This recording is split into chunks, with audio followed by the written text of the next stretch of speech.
Mohanji is a globally recognized humanitarian, spiritual leader and visionary who has dedicated his life to the welfare of mankind and all other species on Earth. He envisions a kinder world where all beings can coexist without fear of one another.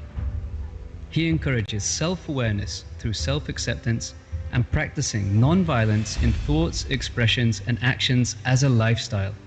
Born in 1965 in Kerala, India, his spiritual journey began at a young age. Despite his spiritual inclinations, he excelled in a successful corporate career in the Middle East. However, the tragic loss of his daughter Amu in 2000 became a profound turning point.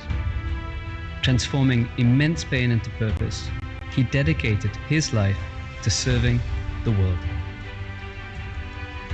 With a unique blend of spiritual wisdom and compassion, Mohanji guides individuals towards self-discovery and inner transformation. His core message is non-violence, and he advocates for the well-being of all species, making him an influential vegan voice. His core teaching, Be You, emphasizes self-awareness and self-acceptance, encouraging people to embrace their true potential and live a life of purpose, promoting the shift from humankind to kind humans. Under his leadership, the Mohanji Foundation has grown exponentially, with 19 registered foundations across 6 continents and 12 centers of benevolence and peace.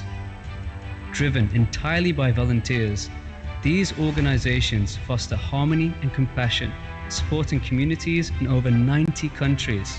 Through humanitarian organizations such as the ACT Foundation and Amukare Charitable Trust, Mohanji founded platforms provide food, clothing, education and healthcare, as well as disaster relief.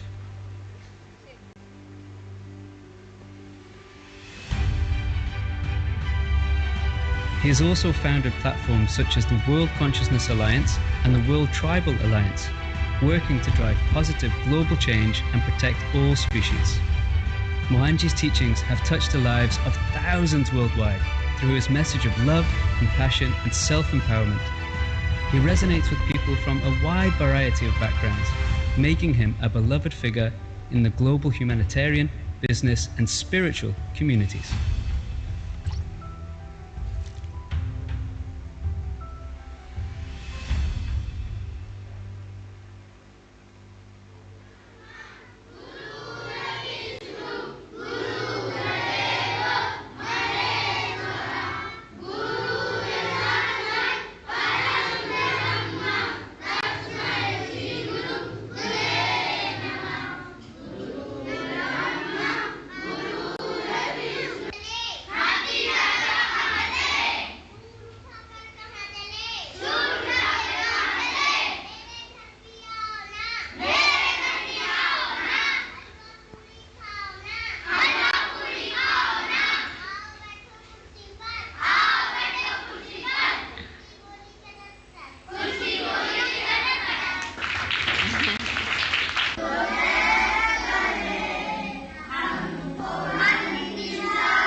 कण शिव शिव शंभु शंभु है महाकुंभ है, महाकुंभ है, महाकुंभ है, महाकुंभ है।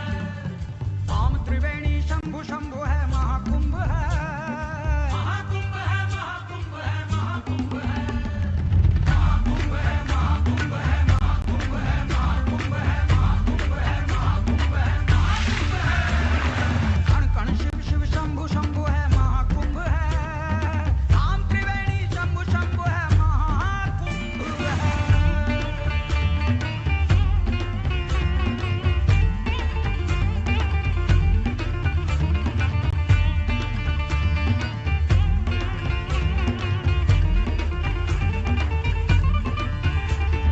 बारह वर्ष के बाद जो आया महापर्व है, वसुंधरा पर अमृत लाया महापर्व है।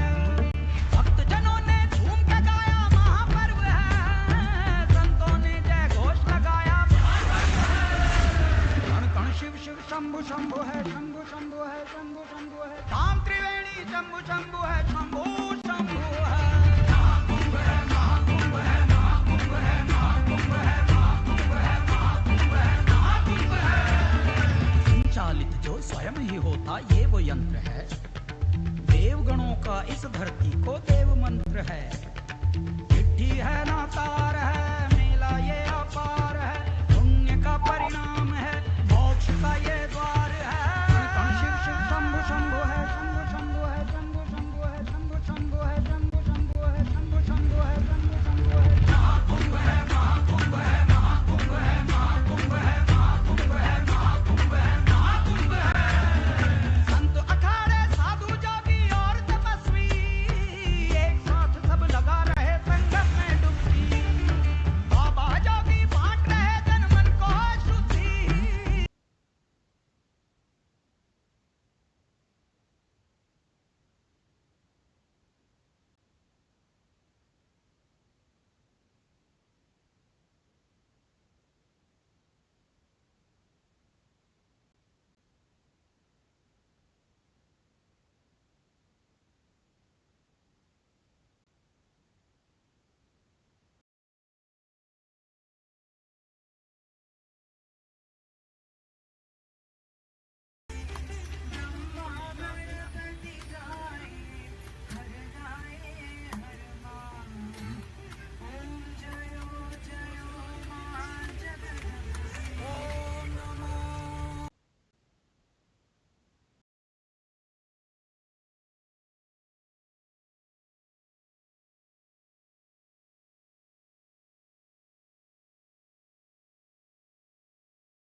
महाकुंभ है, महाकुंभ है, महाकुंभ है, महाकुंभ है, महाकुंभ है, महाकुंभ है, महाकुंभ है, महाकुंभ है।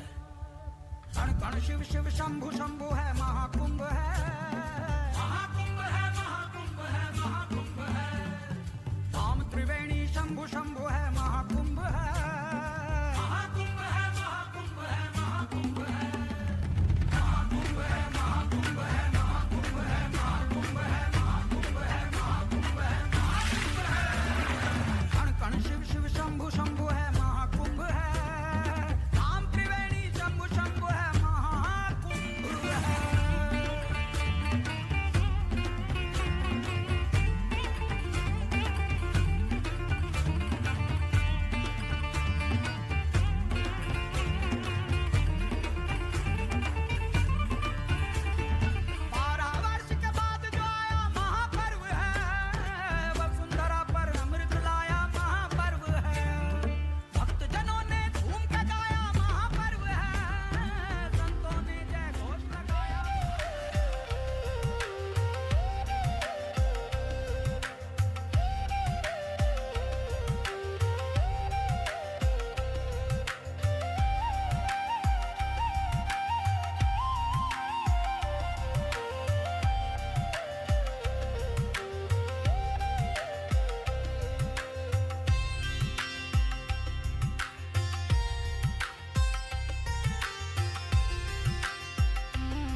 Thank you. Thank you. Proper seating and everything. I'm very much thankful for their entire programs what they have conducted with meticulous precision and above our expectations. That is really very good. Thank you, sir. എൻ്റെ നാട്ടിൽ പാലക്കാട് പല്ലാട് എന്ന് പറഞ്ഞ സ്ഥലത്താണ്. Business ഇവിടെ മസാലയുടെ ബിസിനസ്സാണ്, spices പെപ്കോ എന്ന് പറഞ്ഞ പേരിൽ. This is my second trip with Bharatyam, and I really love the first trip. I hope this time I didn't make any inconveniences to all of you. No. So much thanks and gratitude. അവിടത്തെ ശംഖമണിന്റെ കണ്ഠം കാളിന്തി പോലെ ജനപ്രവാഹം ഇത് കാൽക്കലേക്കോ വാഗച്ചാത്തിലേക്കോ.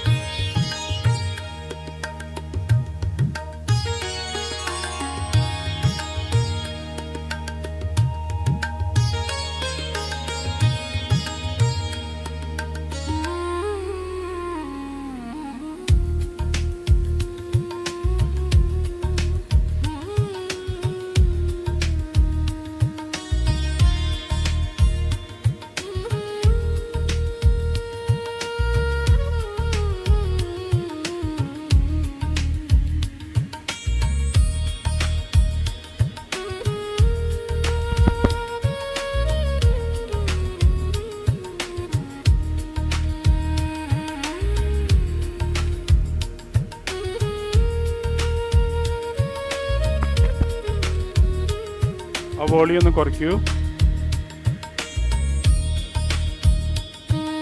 Volume ഒന്ന് കുറയ്ക്കൂ.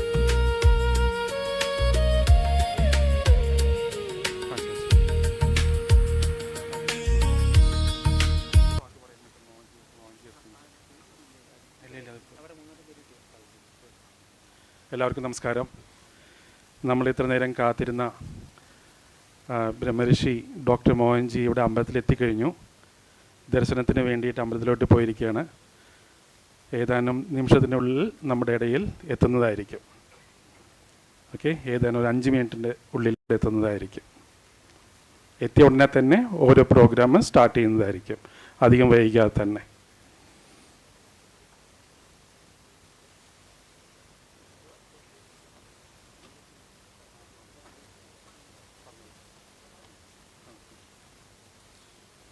വെളിയിൽ ആരെങ്കിലും നിൽക്കുന്നുണ്ടെങ്കിൽ ഒന്ന് ഉള്ളിലോട്ട് കയറിയിരിക്കണം. സീറ്റുകളൊക്കെ ഒന്ന് fill ചെയ്യണം നമുക്ക്.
Mohanji is a globally recognized humanitarian, spiritual leader and visionary who has dedicated his life to the welfare of mankind and all other species on earth. He envisions a kinder world where all beings can coexist without fear of one another. He encourages self-awareness through self-acceptance and practicing non-violence in thoughts, expressions and actions as a lifestyle. Born in 1965 in Kerala, India, his spiritual journey began at a young age. Despite his spiritual inclinations, he excelled in a successful corporate career in the Middle East. However, the tragic loss of his daughter Amu in 2000 became a profound turning point. Transforming immense pain into purpose, he dedicated his life to serving the world. With a unique blend of spiritual wisdom and compassion, Mohanji guides individuals towards self-discovery and inner transformation. His core message is non-violence, and he advocates for the well-being of all species, making him an influential vegan voice. His core teaching, Be You, emphasizes self-awareness and self-acceptance, encouraging people to embrace their true potential and live a life of purpose, promoting the shift from humankind to kind humans. Under his leadership, the Mohanji Foundation has grown exponentially, with 19 registered foundations across 6 continents and 12 centers of benevolence and peace. Driven entirely by volunteers, these organizations foster harmony and compassion, supporting communities in over 90 countries. Through humanitarian organizations such as the ACT Foundation and Amukare Charitable Trust, Mohanji founded platforms provide food, clothing, education, and healthcare, as well as disaster relief.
Tech final year, proudly I have taken the responsibility to anchor the program.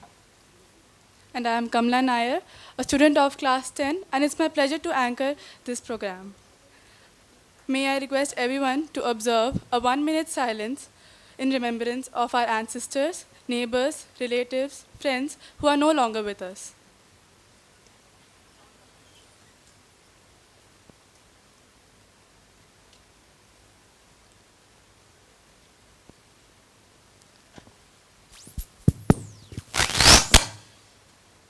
Thank you. As we start program, let's know the agenda of today. Starting with the lighting of lamp, the program will commence with the traditional lighting of the lamp, symbolizing the dispelling of darkness and the invocation of knowledge, wisdom.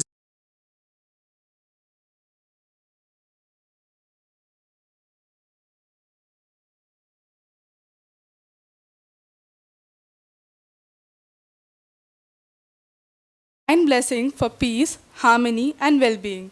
The prayer serves to center our thoughts and create a spiritually uplifting atmosphere for the event. Thank you, Kamala. After that, we move on to third, Introduction to Bharatyam. A brief segment will be dedicated to understand Bharatyam, highlighting its essence, values, and cultural significance. Thank you, Akhil. The fourth one is the short video message by Shri Vijay Tambi. A short video message by Shri Vijay Tambi will be played, offering insights and reflection that align with the theme and purpose of the event. Thank you, Kamala. Then we move on to fifth, the welcome speech. A formal welcome speech will be delivered, warmly greeting the chief guests, dignitaries, guests, speakers, and participants, and outlining the significance of the gathering. Thank you, Akhil. The sixth one is the devotional song by two students from Dr. Mohanji's Angan. A devotional song presented by a student from Dr. Mohanji's Angan will follow. This soulful rendition will add a serene and devotional dimension to the event. Thank you, Kamala. And seventh will be the most eagerly awaited moment of the day, the SATSANG CUM Motivational session by Brahmarishri Dr. Mohanji. The core purpose of this event is to listen to the inspiring and insightful speech by Dr. Mohanji. His address will form the central focus of the day, offering guidance, wisdom, and reflection. Thank you, Akhil. The eighth one is the interactive session. The audience will be able to interact with Dr. Mohanji by asking questions or seeking clarification about the event. Last but not the least, vote of thanks. The program will conclude with a vote of thanks, expressing gratitude to the speakers, organizers, participants, and all those who contributed to the successful execution of the event. Now, we start our satsang with the lighting of the lamp. May I invite our chief guest, Brahmarishri Dr. Mohanji, on our stage, along with founder Bharatyam Kotaima, Shri Anil Kumar sir, Shri C.K. Ramachandran sir, Shri Srinivasan Tamburan sir, Shri Sai Krishna sir, Shri Rajesh Verma sir, Shri Venugopal sir.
Thank you, sir. Next is the prayer. May I invite Ms. Grishma Gopi to kindly come on the stage.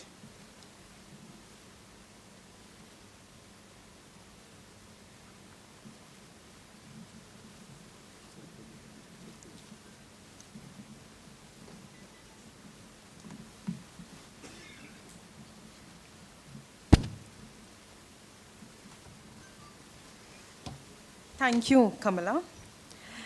Dr. Mohanji, എല്ലാവർക്കും എൻ്റെ വിനീതമായ നമസ്കാരം. I am Grishma Gopi, pursuing B.Ed. ഇന്ന് ഞാൻ പാടാൻ പോകുന്നത് ഒരു ഈശ്വര പ്രാർത്ഥനയാണ് in Sanskrit as an invocation to Lord Saraswati.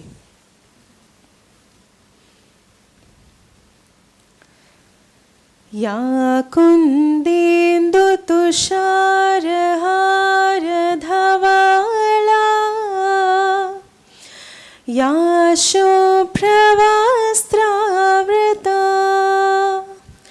या वीणावरदण्डमण्डितकरा या श्वेतपद्मासना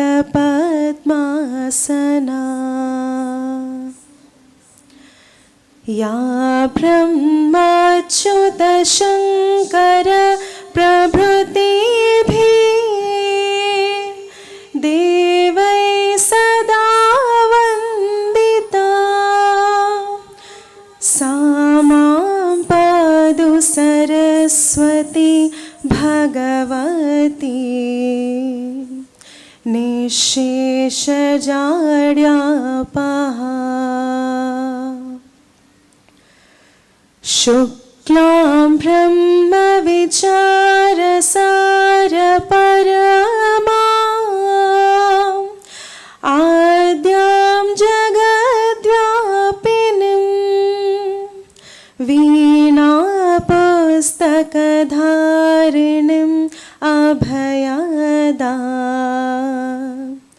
जाड्यान्धकारापहा हस्ते स्फाटिकमालिकां विदधातिं पद्मासने संस्थितां वन्दितां परमेश्वरीं भगवतीं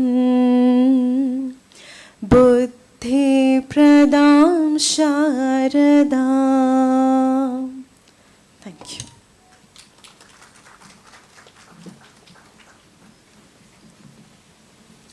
Thank you, Grishma. Next, we have a segment on Bharatyam. May I invite Ms. Lakshmi Krishnan and Ms. Ashwati Nair to come on stage.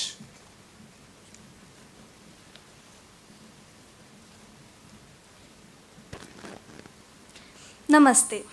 Respected elders, dear brothers and sisters, and our revered guide, Brahmarishi Dr. Mohanji, and all distinguished guests.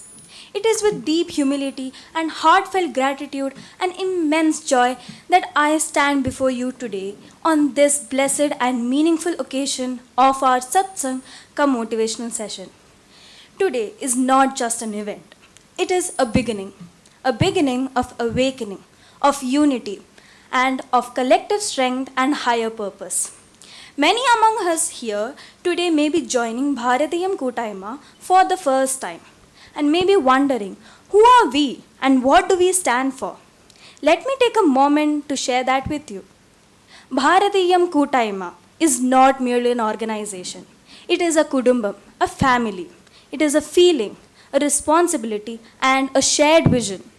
We are Malayali Hindus living away from our homeland here in Delhi NCR, educated, accomplished, and well settled in life. Yet, if we reflect honestly, we will see something concerning. Despite all our progress, we have often remained divided. Divided by caste, by social differences, and by political ideologies. And somewhere along the way, we have slowly drifted away from our roots, our dharma.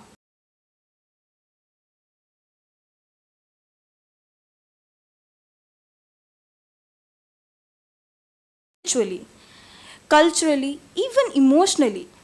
And when we look at the next generation, we see a growing disconnect, which a risk to the continuity of our rich heritage. It was out of this deep realization that Bharatyam Kutaima was born.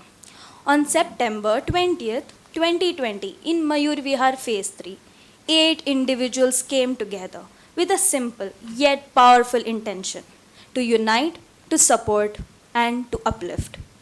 From those humble beginnings of just 8 members, today, by the grace of the Almighty and collective effort, we have grown into a strong community of over 200 families in Delhi NCR.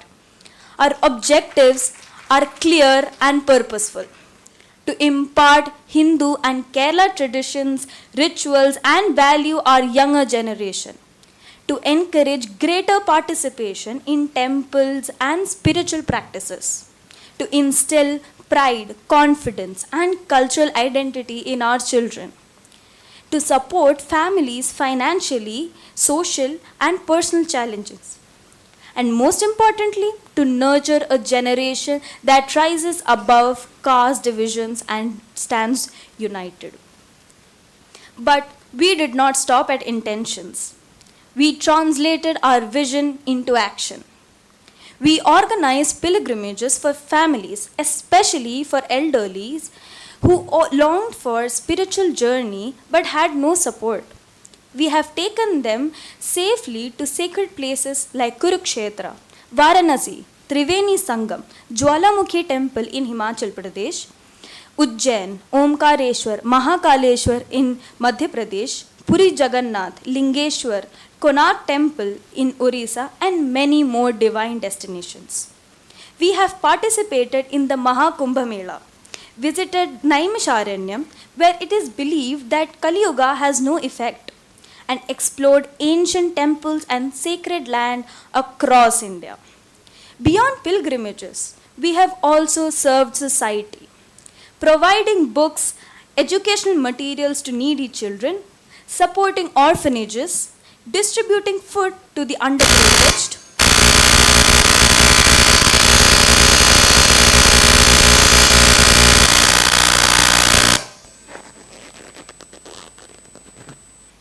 and during the difficult times of COVID, serving meals to those in slum areas who needed it the most, donated blood. At Bharatiya Kutaima, one principle stands above all. We are one family. Irrespective of caste background or status, every Hindu is our brother, our sister, or our child. We do not follow hierarchy. We have no president, no secretary. Every member is a leader. Every member is a contributor. We have also focused deeply on spiritual and cultural enrichment, conducting Bhagavad Gita sessions, Narayanam sessions, interactive learning programs for youth, and promoting Sanskrit learning through scholarships. And today, I say this with great pride. Our youth are not just participants. They are leaders.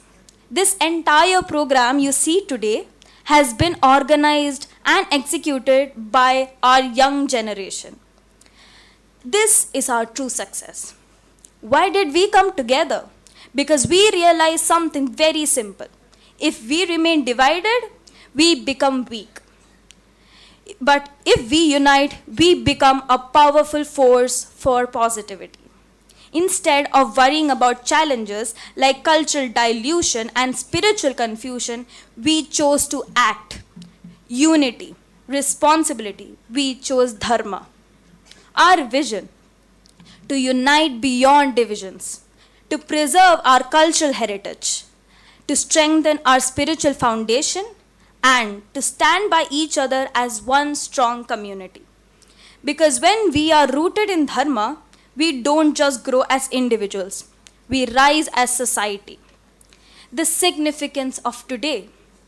Today we are truly blessed.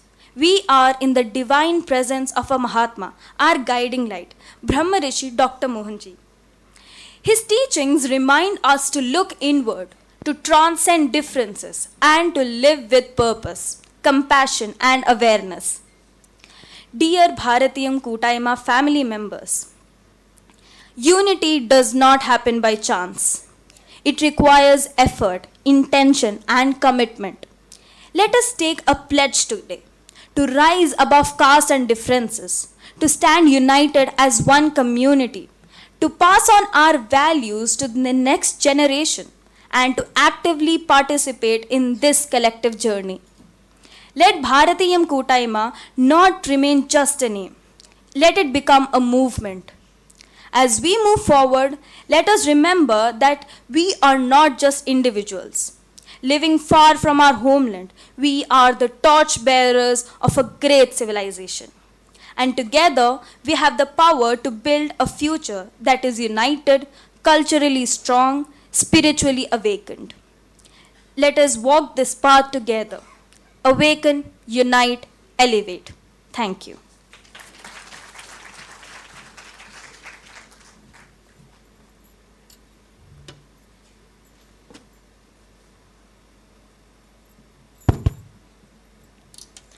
Hare Rama Hare Krishna. നമസ്തേ. ബഹുമാനപ്പെട്ട മുതിർന്നവരെ, സഹോദരി സഹോദരന്മാരെ, നമ്മുടെ ആദരണീയനായ മാർഗദർശി ബ്രഹ്മർഷി doctor Mohanji sir, അതോടൊപ്പം തന്നെ എല്ലാ വിശിഷ്ടാതിഥികൾക്കും നമസ്കാരം. ഹൃദയം നിറഞ്ഞ നന്ദിയോടെയും വളരെയധികം സന്തോഷത്തോടെയുമാണ് ഇന്ന് നാം ഈ അർത്ഥപൂർണമായ സത്സംഗ് കം മോട്ടിവേഷൻ സെഷനിൽ പങ്കെടുക്കുന്നത്. നമ്മുടെ ഈ പ്രോഗ്രാം ഒരു തുടക്കമാണ്. ഉണർവിൻ്റെ, ഐക്യത്തിൻ്റെ, കൂട്ടായ കരുത്തിൻ്റെയും ഉന്നതമായ ലക്ഷ്യത്തിൻ്റെയും തുടക്കമാണ്. ഇവിടെ ഇന്ന് നമ്മോടൊപ്പം ചേർന്നിരിക്കുന്ന പലരും ഭാരതീയം കൂട്ടായ്മയിൽ ആദ്യമായിരിക്കും. അതിനാൽ ഭാരതീയം കൂട്ടായ്മ എന്താണ്, അതിൻ്റെ ഉദ്ദേശ ലക്ഷ്യം എന്താണ് എന്ന് ഞാൻ പരിചയപ്പെടുത്താൻ ആഗ്രഹിക്കുന്നു. ഭാരതീയം ഒരു കുടുംബമാണ്, സമൂഹത്തോടുള്ള ഒരു ഉത്തരവാദിത്വമാണ്. നാം ഡൽഹി NCRൽ ജീവിക്കുന്ന മലയാളി ഹിന്ദുക്കളാണ്. വിദ്യാസമ്പന്നരും നേട്ടങ്ങൾ കൈവരിച്ചവരുമാണ് നമ്മൾ. എന്നാൽ സത്യസന്ധമായി ചിന്തിച്ചാൽ ആശങ്കപ്പെടുത്തുന്ന ഒരു കാര്യം, നമ്മുടെ പുരോഗതിക്കിടയിലും നാം പലപ്പോഴും ഭിന്നിച്ചു നിൽക്കുന്നു. ജാതി, സാമൂഹിക വ്യത്യാസങ്ങൾ, രാഷ്ട്രീയ ആശയങ്ങൾ, അങ്ങനെ പലതും. ഈ ഭിന്നിപ്പ് നമ്മെ സാമൂഹികമായും ആത്മീയമായും സാംസ്കാരികമായും വൈകാരികമായും ബാധിച്ചിരിക്കുന്നു. നമ്മുടെ അടുത്ത തലമുറയെ നോക്കുമ്പോൾ ഒരു വലിയ വിടവ് കാണാൻ കഴിയുന്നു. നമ്മുടെ സമ്പന്നമായ പാരമ്പര്യത്തിൻ്റെ തുടർച്ചയ്ക്ക് ഭീഷണിയാവുന്ന ഒരു വിടവ്. ഈ തിരിച്ചറിവിൽ നിന്നാണ് ഭാരതീയം കൂട്ടായ്മ പിറന്നത്. 2020 സെപ്റ്റംബർ 20 മയൂർ വിഹാർ ഫേസ് 3ൽ 8 വ്യക്തികൾ ചേർന്നാണ് ഈ കൂട്ടായ്മ രൂപീകരിച്ചത്. ഒന്നിക്കാൻ, പിന്തുണയ്ക്കാൻ, ഉയർത്താൻ. വെറും 8 അംഗങ്ങളുമായി തുടങ്ങിയ ആ എളിയ യാത്ര ഈശ്വരാനുഗ്രഹത്താലും കൂട്ടായ പ്രയത്നത്താലും ഈ ഡൽഹി NCRലുടനീളം 200-ലധികം കുടുംബങ്ങളുള്ള ശക്തമായ സമൂഹമായി വളർന്നിരിക്കുന്നു. ഇനി നമ്മുടെ ലക്ഷ്യങ്ങൾ. നമ്മുടെ ഇളം തലമുറയ്ക്ക് ഹിന്ദു കേരള പാരമ്പര്യങ്ങളും ആചാരങ്ങളും മൂല്യങ്ങളും പകർന്നു നൽകുക. ക്ഷേത്രങ്ങളിലും ആത്മീയ പ്രവർത്തനങ്ങളിലും കൂടുതൽ പങ്കാളിത്തം പ്രോത്സാഹിപ്പിക്കുക. നമ്മുടെ കുട്ടികളിൽ അഭിമാനവും ആത്മവിശ്വാസവും ഉറപ്പിക്കുക. സാമ്പത്തികമായോ സാമൂഹികമായോ ചാലഞ്ചസ് നേരിടുന്ന കുടുംബങ്ങളെ ചേർത്തു പിടിക്കുക. ഏറ്റവും പ്രധാനമായി ധർമ്മത്തിൽ ഒന്നായി നിലകൊള്ളുന്ന ഒരു ജനറേഷനെ വാർത്തെടുക്കുക. നമ്മൾ ഈ ദർശനത്തെ പ്രവൃത്തിയാക്കി മാറ്റി. നാം ആത്മീയ യാത്രകൾ സംഘടിപ്പിച്ചു. കുരുക്ഷേത്ര, വാരണസി, ത്രിവേണി സംഗം, ഹിമാചൽ പ്രദേശിലെ ജ്വാലാമുഖി ക്ഷേത്രം, ഉജ്ജൈൻ, ഓംകാരേശ്വർ, മഹാകാലേശ്വർ, ജഗന്നാഥ്പുരി, ഒഡീഷയിലെ കൊണാർക്ക് ടെമ്പിൾ തുടങ്ങിയ പുണ്യസ്ഥലങ്ങളിലേക്ക് നാം തീർത്ഥയാത്ര നടത്തി. നാം മഹാകുംഭമേളയിലും പങ്കെടുത്തു. കലിയുഗത്തിന് പ്രഭാവമില്ല എന്ന് വിശ്വസിക്കപ്പെടുന്ന നൈമിഷാരണ്യം സന്ദർശിച്ചു. നാം സമൂഹത്തിനായും സേവനം ചെയ്തിട്ടുണ്ട്. നിർധനരായ കുട്ടികൾക്ക് പഠനോപകരണങ്ങൾ നൽകി, അനാഥാലയങ്ങളെ സഹായിച്ചു, പുവർ ഫീഡിംഗ് നടത്തി, കോവിഡിൻ്റെ ദുരിതകാലത്ത് സ്ലം ഏരിയകളിൽ നമ്മൾ ഭക്ഷണം എത്തിച്ചു, ബ്ലഡ് ഡൊണേഷൻ ക്യാമ്പും നടത്താനിടയുണ്ടായി. ഭാരതീയം കൂട്ടായ്മ ഒരൊറ്റ കുടുംബമാണ്. ഞങ്ങൾക്ക് ശ്രേണികളില്ല, പ്രസിഡൻറ്റോ സെക്രട്ടറിയോ ഇല്ല. ഓരോ മെമ്പറും ഒരു ലീഡറാണ്, ഒരു സംഭാവനയാണ്. ആത്മീയവും സാംസ്കാരികവുമായും നാം ശ്രദ്ധ കേന്ദ്രീകരിച്ചു. ഭഗവത്ഗീത ക്ലാസുകൾ, നാരായണീയ പാരായണങ്ങൾ, യൂത്തിനായുള്ള സംവാദാത്മക പഠന പരിപാടികൾ, സാൻസ്ക്രിത് പഠനം എന്നിവയും നടത്തിവരുന്നു. ഇന്ന് നമ്മൾ ഇത് വലിയ അഭിമാനത്തോടെ പറയുന്നു. നമ്മുടെ യുവത്വം വെറും പങ്കാളികളല്ല, അവർ നേതാക്കളാണ്. ഇന്ന് നിങ്ങൾ കാണുന്ന ഈ പരിപാടി മുഴുവൻ യുവതലമുറയാണ് സംഘടിപ്പിച്ച് നടപ്പിലാക്കിയിരിക്കുന്നത്. ഇതാണ് നമ്മുടെ യഥാർത്ഥ വിജയം. എന്തുകൊണ്ട് നാം ഒന്നിച്ചു? വളരെ ലളിതമായ ഒരു കാര്യം നാം തിരിച്ചറിഞ്ഞതുകൊണ്ടാണ്. നാം ഭിന്നിച്ചു നിന്നാൽ ദുർബലരാകും. എന്നാൽ നാം ഒന്നിച്ചു നിന്നാൽ നന്മയ്ക്കായുള്ള ശക്തമായ ഒരു പ്രസ്ഥാനമാകും. അതിനാൽ ഞങ്ങൾ പ്രവർത്തിക്കാൻ തീരുമാനിച്ചു. ഐക്യം തിരഞ്ഞെടുത്തു, ഉത്തരവാദിത്വം തിരഞ്ഞെടുത്തു, ധർമ്മം തിരഞ്ഞെടുത്തു. നമ്മുടെ ദർശനം: വിഭജനങ്ങൾക്കപ്പുറം ഒന്നിക്കുക, സാംസ്കാരിക പൈതൃകം കാത്തുസൂക്ഷിക്കുക, ആത്മീയ അടിത്തറ ശക്തിപ്പെടുത്തുക, ഒരു ശക്തമായ സമൂഹമായി പരസ്പരം താങ്ങായി നിലകൊള്ളുക. ഇന്ന് നാം യഥാർത്ഥത്തിൽ അനുഗ്രഹീതരാണ്. ഒരു മഹാത്മാവിൻ്റെ ദിവ്യ സാന്നിധ്യത്തിലാണ് നാം. നമ്മുടെ വഴികാട്ടിയായ ബ്രഹ്മർഷി ഡോക്ടർ മോഹൻജി സർ. ഉള്ളിലേക്ക് നോക്കാനും വ്യത്യാസങ്ങൾ മറികടക്കാനും ലക്ഷ്യബോധത്തോടെയും കാരുണ്യത്തോടെയും കൂടി ജീവിക്കാനും അദ്ദേഹത്തിൻ്റെ ഉപദേശങ്ങൾ നമ്മെ ഓർമ്മപ്പെടുത്തുന്നു. ഇന്ന് നമുക്ക് ഒരു പ്രതിജ്ഞയെടുക്കാം. ജാതിക്കും വ്യത്യാസങ്ങൾക്കും അപ്പുറം ഉയരാൻ, ഒരു സമൂഹമായി ഒറ്റക്കെട്ടായി നിലകൊള്ളാൻ, നമ്മുടെ മൂല്യങ്ങൾ അടുത്ത തലമുറയ്ക്ക് കൈമാറാൻ, ഈ കൂട്ടായ യാത്രയിൽ സജീവമായി പങ്കെടുക്കാൻ. ഭാരതീയം കൂട്ടായ്മ വെറുമൊരു പേരായി ഒതുങ്ങാതിരിക്കട്ടെ, അതൊരു പ്രസ്ഥാനമായി മാറട്ടെ. ഒരുമിച്ച് നമുക്കൊരു ഭാവി കെട്ടിപ്പടുക്കാൻ കഴിയും. ഐക്യമുള്ള, സാംസ്കാരികമായി ശക്തമായ, ആത്മീയമായ ഉണർന്ന ഒരു കൂട്ടായ്മ. നമുക്ക് ഈ പാതയിൽ ഒരുമിച്ച് നടക്കാം. ഉണരുക, ഒന്നിക്കുക, ഉയരുക. നന്ദി, നമസ്തേ.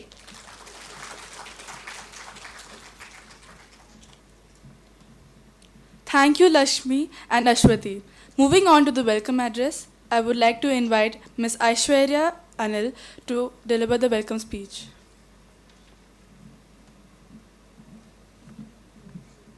Thank you, Kamala. Namaskaram. I'm Aishwarya. I'm pursuing PhD in psychology and work as school counselor. It is my privilege to deliver the welcome speech. Om Sarve Bhavantu Sukhinah, Sarve Santu Niramayah, Sarve Bhadrani Pashyantu, Ma Kashchita Dukkhabhag Bhavata. It means, may all be happy, may all be free from illness, may all see auspiciousness in all things, may no one experience suffering. Om Gan Ganapate Namaha. Respected Shri Brahmarishi Dr. Mohanji sir, honorable dignitaries, esteemed members of Bharatyam Kotaima, other distinguished guests, dear members of Mohanji's family, and my dear friends, a very warm and heartfelt welcome to each one of you gathered here for this auspicious day at the sacred Karthiayani auditorium of Uttara Guruvayoorapan temple. It is with immense joy and deep reverence that Bharatyam Kotaima welcomes Shri Brahmarishi Dr. Mohanji sir to this SATSANG CUM motivational session on this 26th day of April 2026. Today's gathering is not merely an event, but a divine opportunity to be in the presence of wisdom, to reflect, to learn, and to be inspired towards a higher purpose in life. We are deeply honored by the gracious presence of our distinguished dignitaries whose support is vital to Bharatyam's journey. Let us all join in gathering them, greeting them, heartfelt applause and warmth.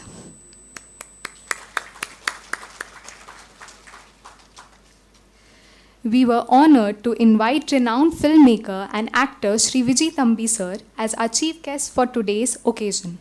He is widely respected for his valuable contributions to Malayalam cinema as a director and artist. We are truly obliged to him as a member and patron of Bharatyam Kottaima. It is his sheer benevolence and attachment to our Kottaima that he connected us with Mohanji, and today this session could be possible. Although he was very much interested to join us in person and all arrangements have been made, due to unavoidable circumstances, he could not travel to be with us. But he was generous to send a special video message for all of us. Let us now take a moment to watch his message. I request Mr. Srijit to play a video.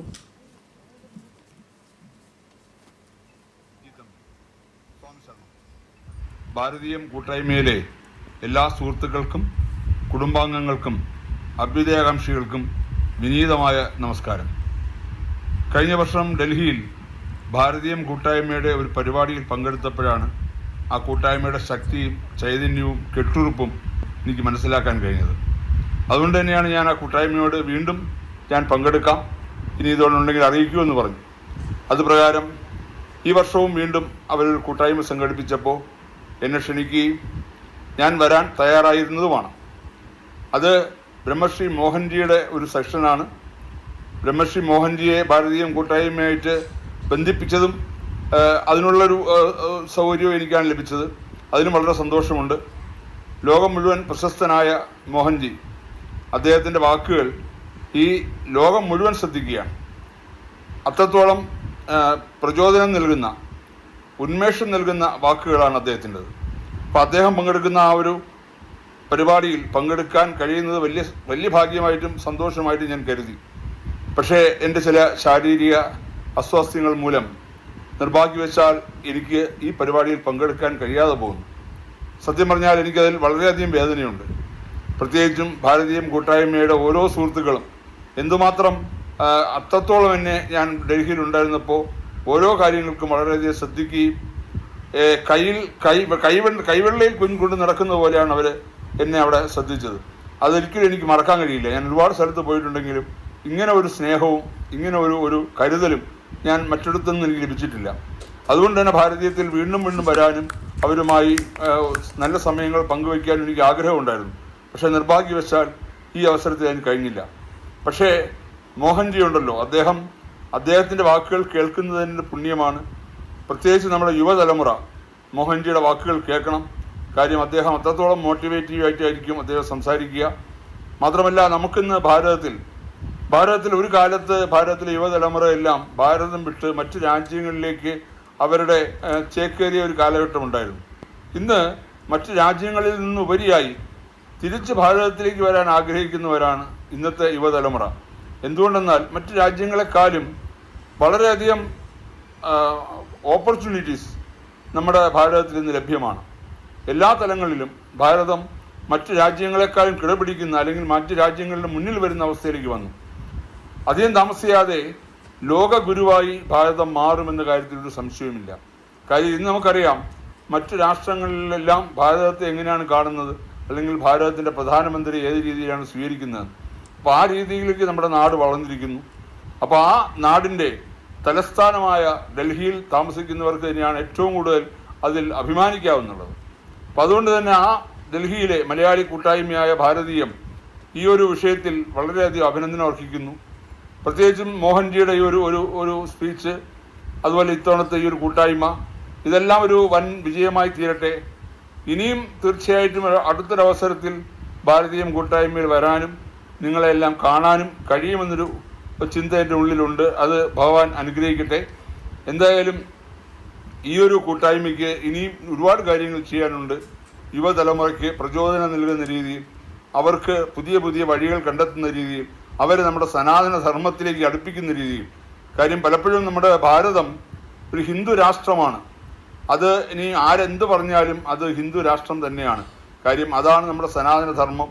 നമ്മുടെ ഋഷി പരമ്പര സൃഷ്ടിച്ചെടുത്ത ഒരു ധർമ്മമാണത്. ആ ധർമ്മത്തിൽ ഊന്നിയാണ് ഭാരതത്തിൽ എല്ലാ കാലത്തും നിലനിന്നിട്ടുള്ളത്. ലോകത്തെ എല്ലാ സംസ്കാരങ്ങളും നശിച്ചു പോയപ്പോഴും ഭാരതീയ സംസ്കാരം ഇന്നും അതിൻ്റെ ഏറ്റവും ഉന്നതമായ നിലയിൽ നിലനിൽക്കാനുള്ള കാരണം തന്നെ നമ്മുടെ ഋഷി പരമ്പര സമ്മാനിച്ച ഈ ഒരു സനാതന ധർമ്മമാണ്. ആ സനാതന ധർമ്മത്തെ അടിസ്ഥാനമാക്കിയാണ് നാം ഓരോരുത്തരും ജീവിക്കേണ്ടത്. കാര്യം ഭാരതത്തിൽ ജനിക്കുന്ന ഓരോരുത്തരും ഭാരതീയരാണ്, ഭാരതീയ സങ്കല്പത്തിൽ ജീവിക്കേണ്ടവരാണ്. അതിന് ജാതി മത ഭേദ വർണ്ണവർഗ വ്യത്യാസങ്ങളൊന്നും വേണ്ട. കാര്യം നമ്മൾ ഓരോരുത്തരും നമ്മൾ ഏകോദര സഹോദരന്മാരായി കഴിയണം, നമ്മൾ ഭാരതീയരായി കഴിയണം. ഏത് നാട്ടിൽ ജീവിച്ചാലും ഏത് രാഷ്ട്രത്തിൽ ജീവിച്ചാലും നാം എല്ലാം ഭാരതീയരാണ്. യഥാർത്ഥത്തിൽ പറഞ്ഞാൽ ഭാരതത്തിൻ്റെ പുറത്ത് ഒരുപാട് സഞ്ചരിച്ചിട്ടുള്ള വ്യക്തിയാണ് ഞാൻ. അവിടെ എല്ലാം ചെല്ലുമ്പോൾ ആ ഭാരതീയരായ ആൾക്കാരുടെ ഒരു കൂട്ടായ്മ, അത് ഏത് നാട്ടിലായാലും ശരി, ആ ഒരു കൂട്ടായ്മ വളരെ ശക്തമാണ്. അത് US-ലായാലും UK-യിലായാലും ഗൾഫ് രാജ്യങ്ങളിലായാലും അതുപോലെ ഈ സിംഗപ്പൂരും മലേഷ്യ അങ്ങനെയുള്ള ഏത് രാഷ്ട്രത്തിൽ ചെന്നാലും അവിടെ എല്ലാം ആ കൂട്ടായ്മയുണ്ട്. അപ്പോൾ അത് നമ്മൾ ഭാരതത്തിലെ മറ്റ് സംഘടനകളും ഭാരതീയം പോലുള്ള സംഘടനകളും ഇത്തരം കൂട്ടായ്മകളെ നമ്മൾ കൂടെ ചേർക്കണം. അതിന് ഏറ്റവും പ്രയോജനപ്പെടുന്ന അല്ലെങ്കിൽ അതിന് ഏറ്റവും ഒരു ഗുണകരമാവുന്നൊരു വ്യക്തി എന്ന് പറയുന്ന ബ്രഹ്മർഷി മോഹൻജിയാണ്. അദ്ദേഹത്തിന് ഭാരതത്തിന് പുറത്ത് ഒരുപാട് രാജ്യങ്ങളിൽ അദ്ദേഹത്തിന് അതിനുള്ള സംവിധാനങ്ങളുണ്ട്. അപ്പോൾ അദ്ദേഹം ഒരുപാട് നല്ല കാര്യങ്ങൾ അദ്ദേഹം ചെയ്യുന്നുണ്ട്. ഇപ്പോൾ നമ്മുടെ കേരളത്തിൽ തന്നെ കഴിഞ്ഞ പ്രാവശ്യം നടന്ന നമ്മുടെ മാഘമഹം, അതായത് കേരളത്തിൻ്റെ കുംഭമേള, അത് ഏറ്റവും വളരെ പ്രാധാന്യമുള്ളൊരു കർമ്മം നിർവഹിച്ചത് മോഹൻജിയാണ്. അദ്ദേഹം എല്ലാ ദിവസവും അവിടെ ഉണ്ടായിരുന്നു. അദ്ദേഹത്തിൻ്റെ വകയാണ് അവിടെ വന്ന ആയിരക്കണക്കിന് ലക്ഷക്കണക്കിന് ആൾക്കാർക്കുള്ള അന്നദാനം അദ്ദേഹമാണ് ചെയ്തത്.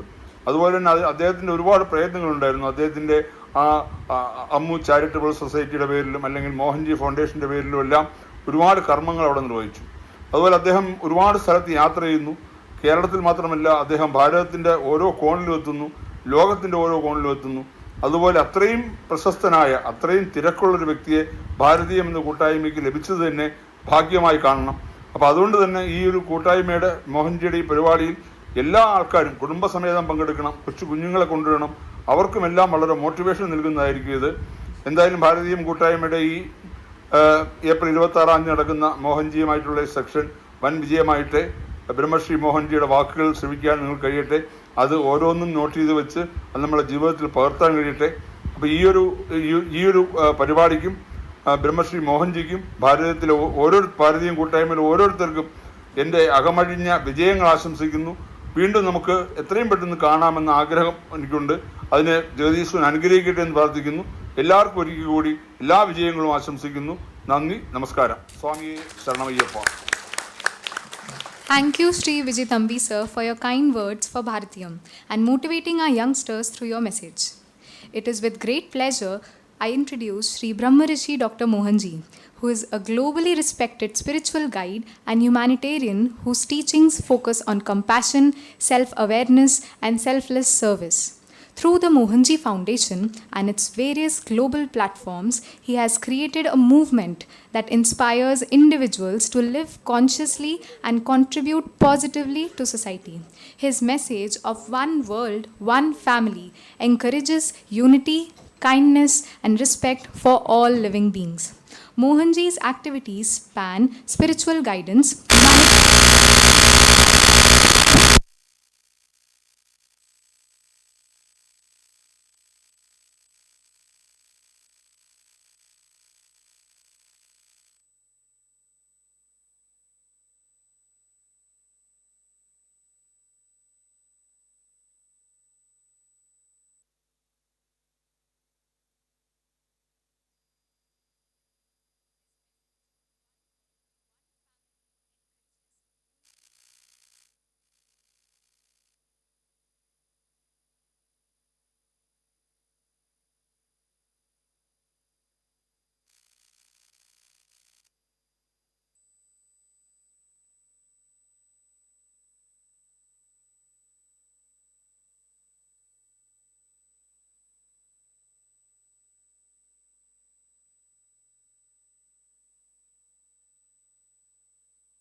Arabia, in the Middle East.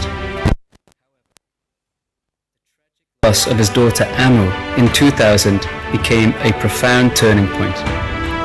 Transforming immense pain into purpose, he dedicated his life to serving the world. With a unique blend of spiritual wisdom and compassion, Mohanji guides individuals towards self-discovery and inner transformation. His core message is non-violence, and he advocates for the well-being of all species, making him an influential vegan voice. His core teaching, Be You, emphasizes self-awareness and self-acceptance, encouraging people to embrace their true potential and live a life of purpose, promoting the shift from humankind to kind humans. Under his leadership, the Mohanji Foundation has grown exponentially, with 19 registered foundations across 6 continents and 12 centers of benevolence and peace. Driven entirely by volunteers, these organizations foster harmony and compassion, supporting communities in over 90 countries. Through humanitarian organizations such as the ACT Foundation and Amukare Charitable Trust, Mohanji founded platforms provide food, clothing, education, and healthcare, as well as disaster relief.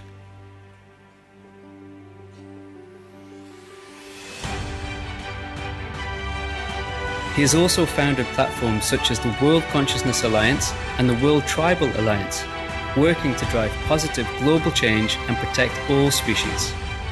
Mohanji's teachings have touched the lives of thousands worldwide through his message of love, compassion, and self-empowerment. He resonates with people from a wide variety of backgrounds, making him a beloved figure in the global humanitarian, business, and spiritual communities.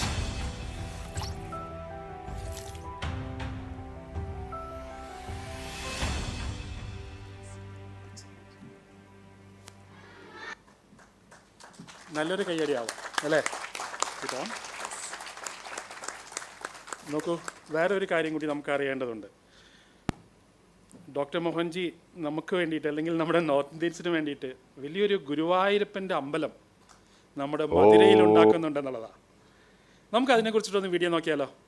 Okay, let's play the video please.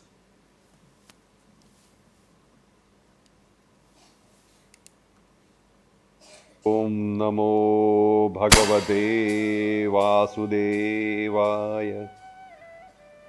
Om Namo Narayanaya. Guruvayoorapan is coming back to Vrindavan.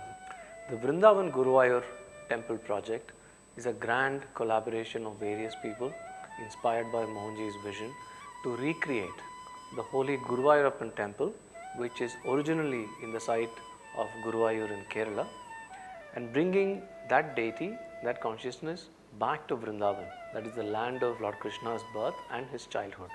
And Guruvayoorapan is part of our life. Guruvayoorapan is Lord Krishna, 8-year-old Lord Krishna. He is part of everybody's life. He is a feeling. He is your heartbeat. So right from childhood till now, I feel deeply connected to Guruvayoorapan, and this thought came to me. Why is not Guruvayoorapan in Vrindavan?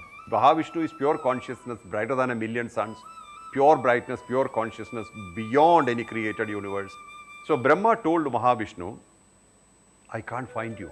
I can't even see you. I can't understand you. You are unfathomable, unknowable. How will I worship you? Mahavishnu created his form and gave it to Brahma. So there is a finite form to connect, which represents the infinite form.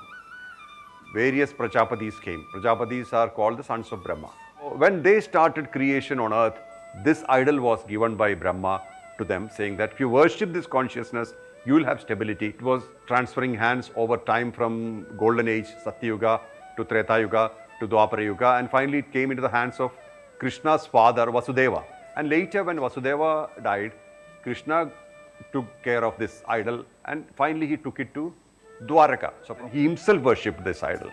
This is a grand project which is meant to bring various streams of worship, bring the southern and the northern styles of puja and the rituals together, and also serve as a portal for the whole world to connect to the consciousness of Guruvayoorapan, this temple is now going to be available for the whole world to come and experience. And it is meant to be an identical replica of all features and all pujas and all the architectural style as it exists in Guruvayur.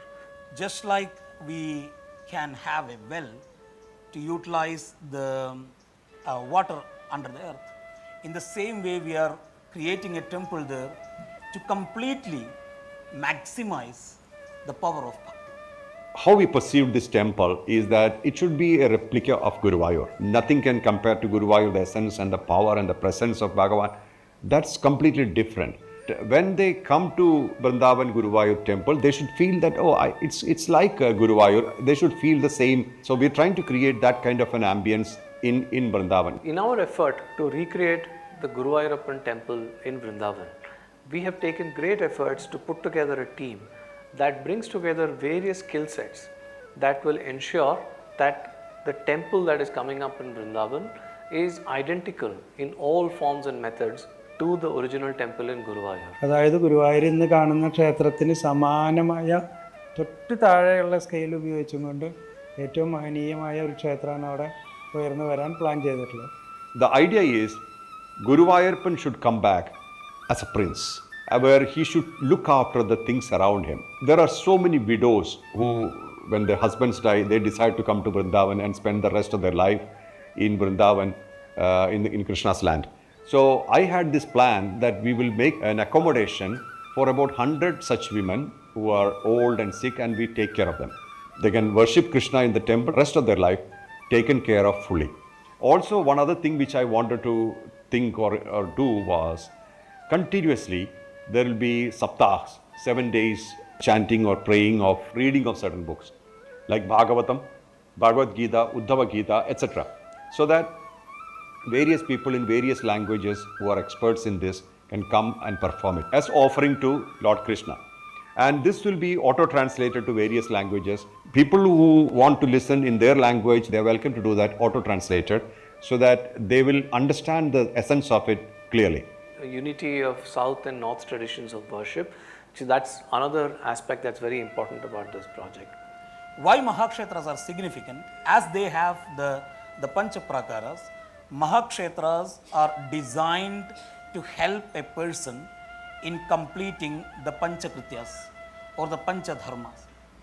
So as they are helping an individual to complete all his 5 dharmas, such temples are revered as the backbone of our culture. That's why Mahakshetras are so significant. We would like to have the rituals, all the ceremonies exactly like what's happening in Guruvayur. No compromises. Anybody who loves Krishna can come and worship. Anybody who loves Lord Krishna are welcome to come and have his darshan, worship. So when a devotee is entertaining the idea of participating in the construction of a temple, from that point onwards, his intelligence, his mind, his words and his wealth is completely begin to get purified. And when he do that with devotion to Guruvayoorapan, devotion to Lord, that is the time when he get that connection with the God and create a state what we call Yogakshema. So as Krishna says, Yogakshemam vahamyaham. The moment we begin to use ourselves as a tool for the temple, from that point onwards, our Yogakshemam is with Krishna. And he will do the needful for us. Anybody can connect to him. Like he can be connected as a child, as a boy, as a lover, as a youth, as a warrior, as a king. He can be connected in every level. And Krishna is such a powerful enigma which nobody can ignore. His presence was so powerful. Even now his presence is powerful. And all his teachings have relevance even today. So if his teachings are really understood, I believe there will be stability in people. Extreme stability. When people are stable, society is stable. When society is stable, country is stable. When countries are stable, the whole world is stable. Krishna is a full realized avatar, complete avatar, and his job on earth was to bring stability to earth. This project, as I explained, has an opportunity for people of all denominations, of all faiths. There's place for everybody to contribute. You can contribute in terms of your time, you can contribute in terms of resources and money, you can also contribute in terms of skills. Work on the site has started, the Bhumi Puja has already happened, the preparatory work in Kerala is already underway, and shortly construction on the site is also going to begin. I believe this project is not a normal project because this is not just a Krishna temple. It's the landing of a particular vision that Bhagavan Krishna is beyond a form. He is beyond everything. And that should go to people not to propagate anything, but as an experience of care, protection, love, etc. And anybody who's participating, I'm sure their life will be enhanced. This is orchestrated and delivered by Mohanji Bharat Welfare Foundation. Apart from this, this is not for this foundation. This is for the world. Any temple you take, any temple, that temple is not for this generation only. It is for generations to come. We don't even know who will be benefited from it. Temple is Shata Makhasamam Kshetram. A temple is like you are doing 100 yagas. And because of that, as the Sankalpa is so big, the effect and the efficiency of giving great result for individual, for the society and for the nation is far high in case of temple compared to individual yajnas. That is also the reason why we should all participate in whatever way we can for that great purpose. We'll share what we're doing to the world. Everything will be transparent, everything will be audited, and everybody can see what's going on. It's a collective effort. We are all bringing Krishna together to Vrindavan, and that's a big deal, and that we should do together. This is a project not just of Mohanji Bharat Welfare Foundation or Mohanji Foundation. This is a project that would like to welcome everybody from across the world. Either you are a Krishna lover, or you are a lover of temples, or you are a lover of the land of Bharat, or you are a lover of the Supreme Consciousness. All of you are welcome. You can contact us through our website, through our email ID, through any of our social media handles. We have an Insta handle, we have a Facebook handle and a YouTube handle. Contact us through the comments or through any of these, and we will write back to you, and we'd be most happy to welcome you on board. This needs the collaboration of people all across the world, and we look forward to having a large team that can work together in celebrating the glory of Lord Guruvayoorapan coming back to Vrindavan. All the people who really understood what we're doing will not hesitate to participate. You're welcome.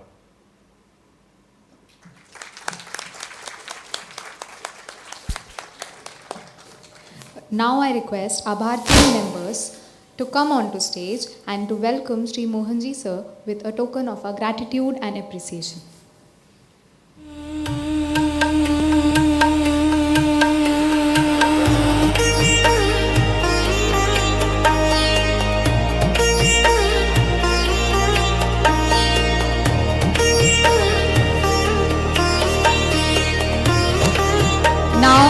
Let us give a huge round of applause and warmly welcome Mohanji onto stage.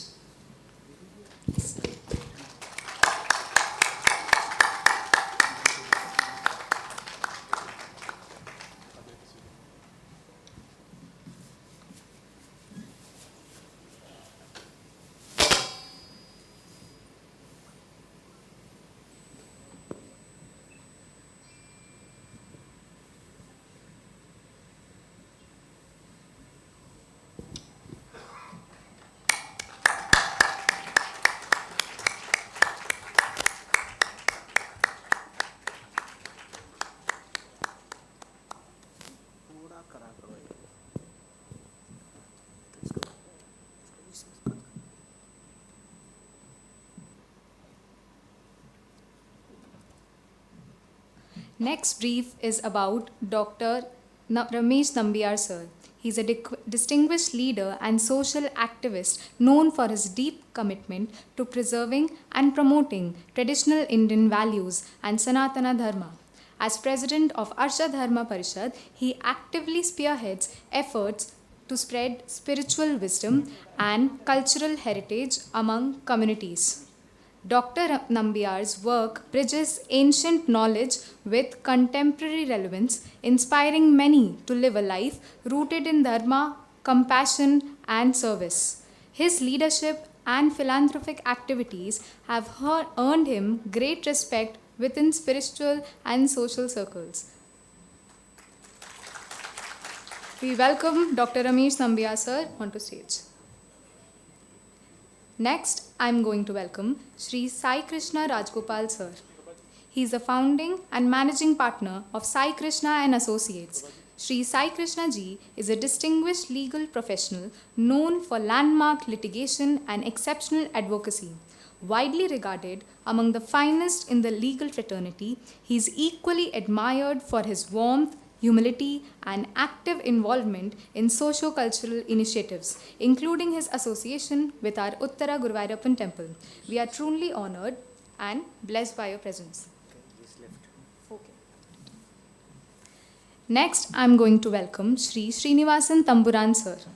He is a prominent Gurugram-based entrepreneur and philanthropist who founded Srinivasan Company and well-established property consulting firm operating in Delhi NCR. He is also the founder patron of the Veda Brahma Rashtrodharana Trust in Trivandrum, Kerala, which serves economically weaker sections of society. We invite Sri Srinivasan Tamburanji onto stage.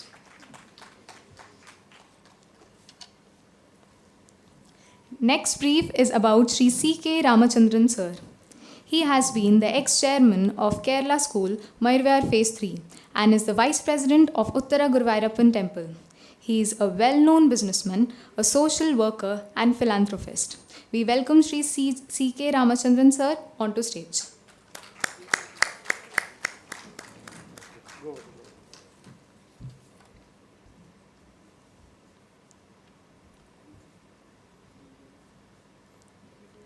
Next, I am introducing Sri Venugopal sir. He is part of Arshadharma Parishad, Uttara Guruvayoorapan temple, Secretary Sri Venugopal sir. We welcome you onto stage.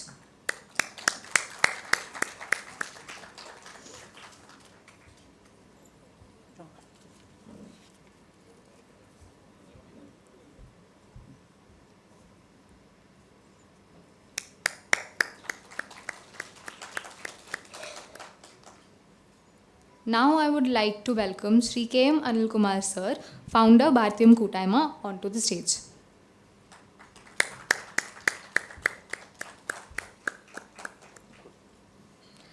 I would also like to extend a warm welcome to the esteemed members of Mohanji's extended family who are with us today. Members of Mohanji's Youth Club, Ms. Arushi, Ms. Nayana Nair, Mr. Mohanish Barapatre, the Mohanji Ka Angan team, ably led by Colonel Dr. Nikita, who is heading the Delhi Cant Angan Center, and Angan students, Master Ritik, Master Rohit, and Angan teacher, Ms. Kiran Rana, and Ms. Nikita, and counselor, Ms. Nidhi Sharma, and the dedicated members of Mohanji's office, Ms. Pooja Gandhi, Thea Klinkov, and Georgia. We would also like to welcome all members of Arshadharma Parishad and Balakokulam fraternities and other dignitaries. Your presence adds immense value and warmth to this gathering. At this moment, I would also like to specially acknowledge the tremendous effort put in by the organizers, Bharatyam Kootaima, and the entire team behind this event. Their dedication, coordination, and silent hard work have made this beautiful gathering possible. A very special word of appreciation goes to all the young volunteers and participants. Your energy, enthusiasm, and commitment are truly inspiring. You are not just participants today, you are the torchbearers of tomorrow. And to all the youngsters present here as attendees, we warmly welcome you to make the most of this wonderful and uplifting session. Dear young friends and respected elders, today's session with Brahmarishi Dr. Mohanji is designed to be a highly interactive one. This is your opportunity not just to listen, but to engage, to express, and to explore. I encourage each one of you to speak your mind freely, ask questions, seek clarifications, and open your hearts to learning. There are no small questions when it comes to growth and understanding. Dear friends, in today's fast-paced world, moments like these offer us a pause, a chance to reconnect with our inner selves and rediscover the path of clarity, purpose, and compassion. Under the guidance of Sri Brahmarishi Dr. Mohanji, we are certain to receive insights that will illuminate our minds and uplift our spirits. On behalf of Bharatyam Kutaima, I once again extend a heartfelt welcome to everyone present here. May this session be enriching, enlightening, and truly transformative for all of us. With all your goodwill and blessings, let us advance this session. Thank you. Om Namo Bhagavate Vasudevaya. Over to Kamla. Thank you, Aishwarya. Next, we have a devotional song. First, may I invite Master Ritik from Brahmashri Dr. Mohanji's Angan. Also, now I would like to invite Master Mohit, also from Brahmashri Dr. Mohanji Sangan, to kindly come on stage to render the devotional song.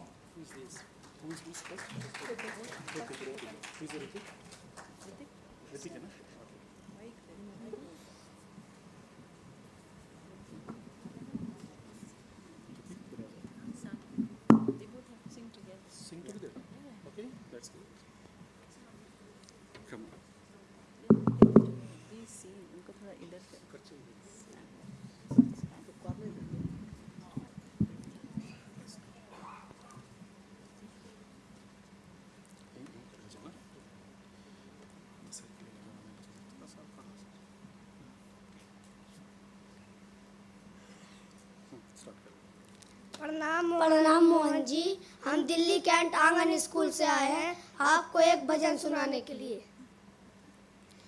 नाम है तेरा तारनहारा, कब तेरा दर्शन होगा, जिनकी प्रतिमा इतनी सुंदर, वो कितना सुंदर होगा, वो कितना सुंदर होगा। नाम है तेरा तारनहारा, कब तेरा दर्शन होगा, जिनकी प्रतिमा इतनी सुंदर, वो कितना सुंदर होगा, वो कितना सुंदर होगा। नाम है तेरा तारनहारा, तुमने तारे लाखों प्राणी, ये संतों की वाणी है। तुमने तारे लाखों प्राणी, ये संतों की वाणी है। तेरी छवि पे ओ मेरे भगवन, ये दुनिया दीवानी है, ये दुनिया दीवानी है। भाव से तेरी पूजा रचाऊं, जीवन में मंगल होगा, जिनकी प्रतिमा इतनी सुंदर, वो कितना सुंदर होगा, वो कितना सुंदर होगा। नाम है तेरा तारनहारा, कब तेरा दर्शन होगा, जिनकी प्रतिमा इतनी सुंदर, वो कितना सुंदर होगा, वो कितना सुंदर होगा। नाम है तेरा तारनहारा। Thank you, thank you.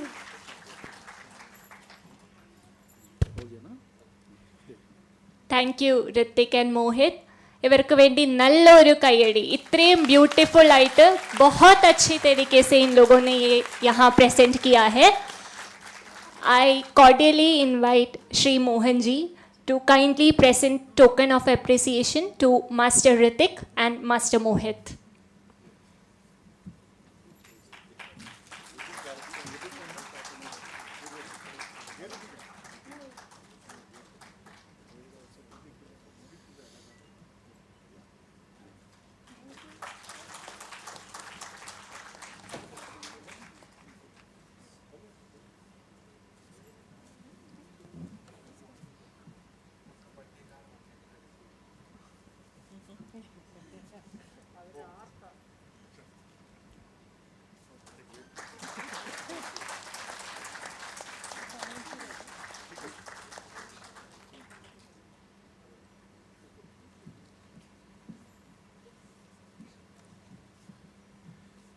ഇനി അടുത്തത് ഡോക്ടർ മോഹൻജിക്ക് പൊന്നാട അണിയിക്കുന്ന ഒരു ചടങ്ങാണ്. അതിന് സ്റ്റേജിലുള്ള എല്ലാവരെയും ക്ഷണിക്കുന്നു.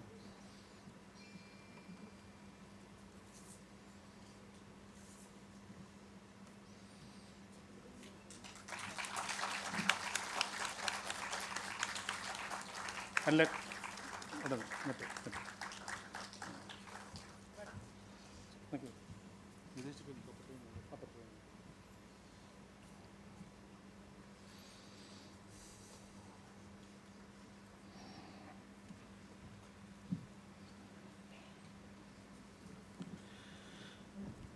അപ്പോൾ ഇത്രയും നേരം നമ്മൾ കാത്തിരുന്ന ഇനി അടുത്തത് satsang cum motivational speech start ചെയ്യാൻ പോവുകയാണ്.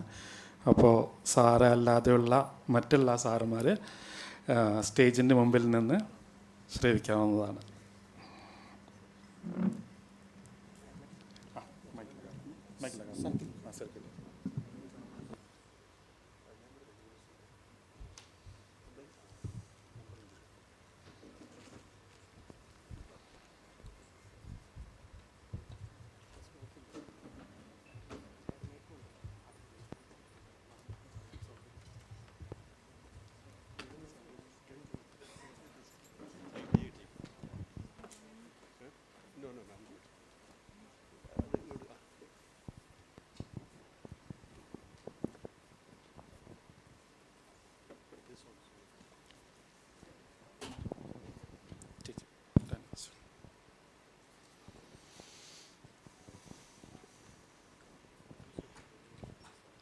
എല്ലാവർക്കും നമസ്കാരം. വിജി തമ്പി സാറിൻ്റെ ഇൻട്രൊഡക്ഷൻ കാരണം ഞാനിവിടെ എത്തി. ഭാരതീയം കൂട്ടായ്മയെക്കുറിച്ച് അറിയാൻ സാധിച്ചതിൽ എനിക്ക് വളരെ വളരെ സന്തോഷമുണ്ട്. മാത്രമല്ല ഇത്രയും ഇൻറ്റഗ്രേറ്റഡ് ആയിട്ട് ഒരു ഗ്രൂപ്പ്, പ്രത്യേകിച്ച് ഒരു ഹയറാർക്കി ഇല്ലാണ്ട് നടക്കണമെന്ന് പറയുമ്പോൾ അതന്നെ വലിയൊരു കാര്യമാണ്. ആക്ച്വലി ഇങ്ങനെ ഒരു കാര്യം നമുക്ക് ലോകത്ത് വേണം.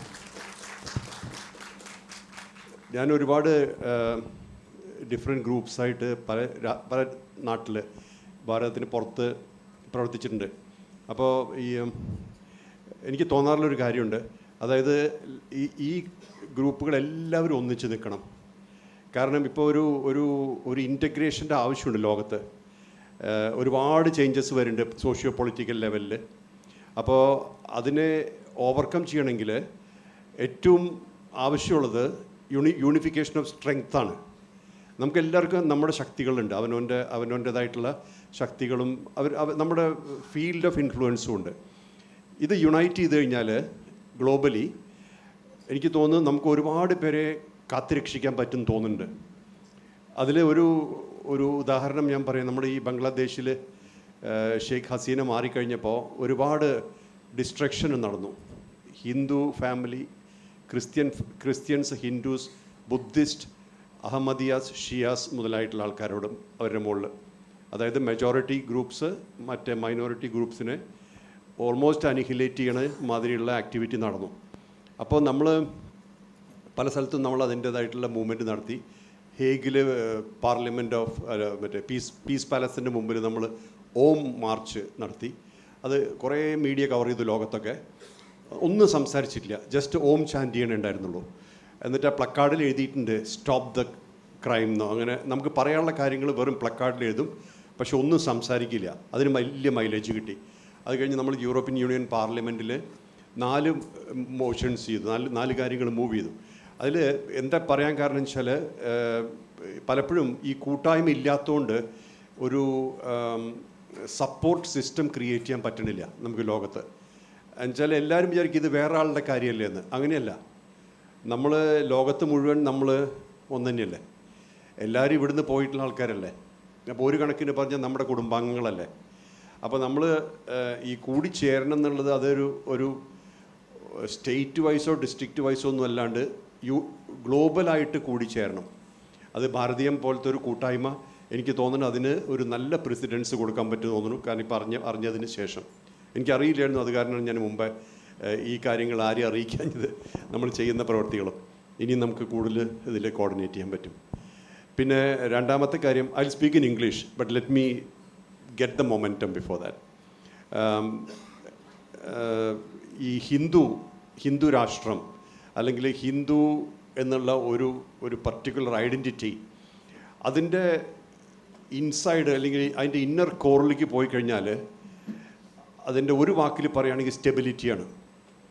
അതായത് ലെഫ്റ്റും റൈറ്റും സെൻറ്റർ, സൺ മൂൺ സെൻറ്റർ, ഈ ലെവലിൽ നോക്കിക്കഴിഞ്ഞാൽ നമുക്ക് സ്റ്റെബിലിറ്റിയുടെ വേറെ പേരാണ് ഹിന്ദു.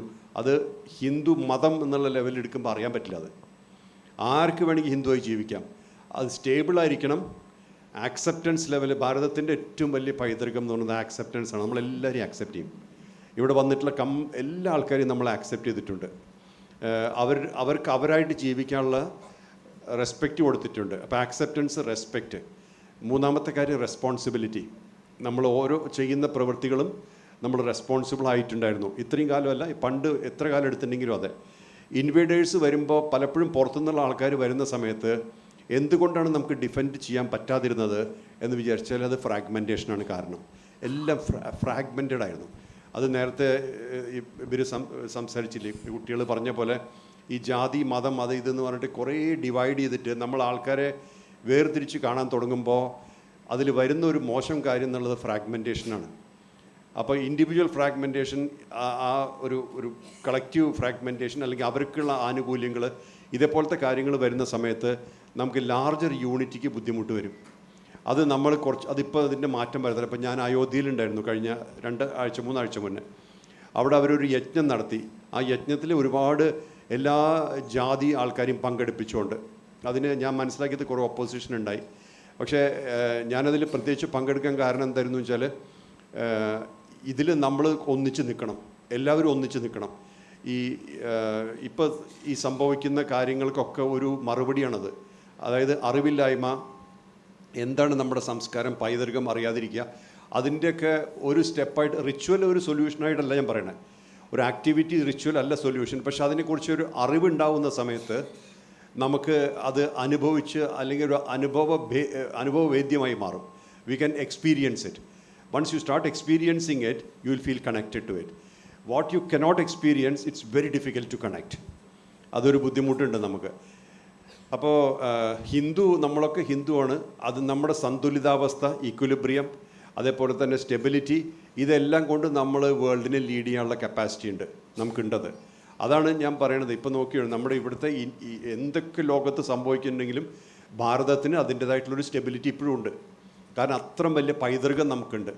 അതൊരു ജാതിയുടെയോ മതത്തിൻ്റെയോ മേലിൽ അത് ഉണർന്നിരിക്കുന്ന സമയത്തുള്ള കാര്യങ്ങളത്. അതിൽ വേൾഡ് ഡിവൈഡ് ചെയ്യേണ്ടതല്ല. അപ്പോൾ അതെന്താ ഞാൻ ഇൻട്രൊഡക്ഷനായിട്ട് പറയാൻ കാരണം വെച്ചാൽ നേരത്തെ സംസാരിച്ച ഭാരതീയം കൂട്ടായ്മയുടെയും ഒക്കെ അറ്റംപ്റ്റും എഫേർട്സും കാണുമ്പോൾ അതിൽ എനിക്ക് ഒരുപാട് നന്നായി തോന്നുന്നുണ്ട്. മാത്രമല്ല അത് ഇനിയും ഇതിൻ്റെ അടുത്ത ലെവലിലേക്ക് കൊണ്ടുപോകാൻ പറ്റും തോന്നുന്നുണ്ട്. പിന്നെ യൂത്തിൻ്റെ കാര്യം പറഞ്ഞു. യൂത്ത്, ഞാൻ I take your questions later. We were talking about youth and the youth of the world. We must understand one thing. Why are the youth of the world indifferent? Because their interaction is with their mobile phones, not with people. We can live without eye contacts these days. We don't need eye contact. We can live without it and we'll be fine. And that's exactly why we don't really care. If something happens in some place, that's in another location, it doesn't really matter. See, I have a lot of following in Iran. So many people died recently. Not our people, fortunately none of our people, the people who follow me, were not affected. But the entire country is affected because of the war. But our people, they integrated themselves with each other. That was one of the things which I told them. See, nobody is coming from outside to help you. Nobody can. In a situation of crisis, we are helpless. We cannot help you. But you can help each other. If you have 2 bread, you can give 1 bread to the other. So it's a time when we have to dig into our resources and share it and make a community. This is happening in the world, and don't think that the war is over. In a recent discussion which I was participating between governments, I asked this question: is the war over? They said no, it's just rest time kind of thing. It's a temporary peace. So we can't say that the war is over. So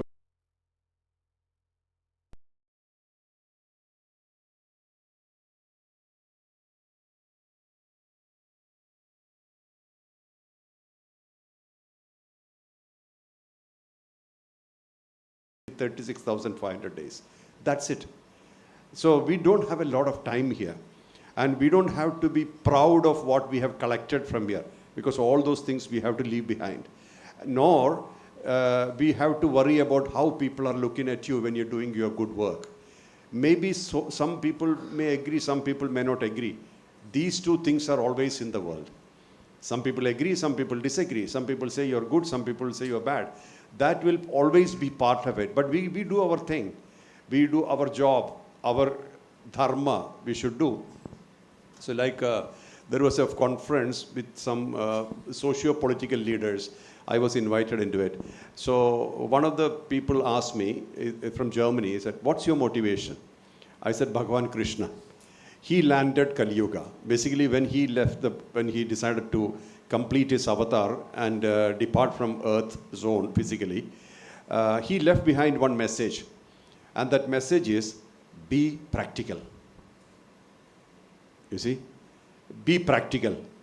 He didn't leave a message of be spiritual. Because many times being spiritual also means being an escapist. You know, this is my religion, my temple, my God, you're different, and separation, segregation, distraction. That's not what we want today. So we have to be practical. You know, that is why Krishna redefined the whole Shrutis to this extent, where he gave a clear message. And the purpose of his birth, Advent, was preservation of the helpless, safeguard the helpless, paritranaya sadhunam, quarantine the harmful. Every country, every state must do that. Those forces which are trying to divide and segregate and give pain must be taken away from the society. You know, vinashaya cha dushkritam, dharma samsthapanarthaya. That is exactly what we should be following. These three lines are enough for us to make a roadmap in our life. You know, safeguard the helpless, quarantine the harmful. Maybe you can't quarantine them, but you can associate with those people who can quarantine them, like the government bodies, machinery of police and militia, etc. You can do that. And then preserve dharma, righteousness. If you individually do that, you are actually living Krishna. This is what I always felt, and that's what motivates me. Another thing, when the Bangladesh issue was going on, when our people, actually I couldn't personally go because that was in the middle of the Prayagraj Kumbh Mela. I had a space there.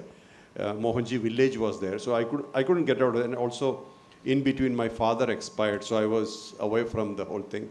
That's the time when they presented the papers in the EU Parliament, European Union. So one of the people asked me, what motivates you? I said, see, Krishna motivates me.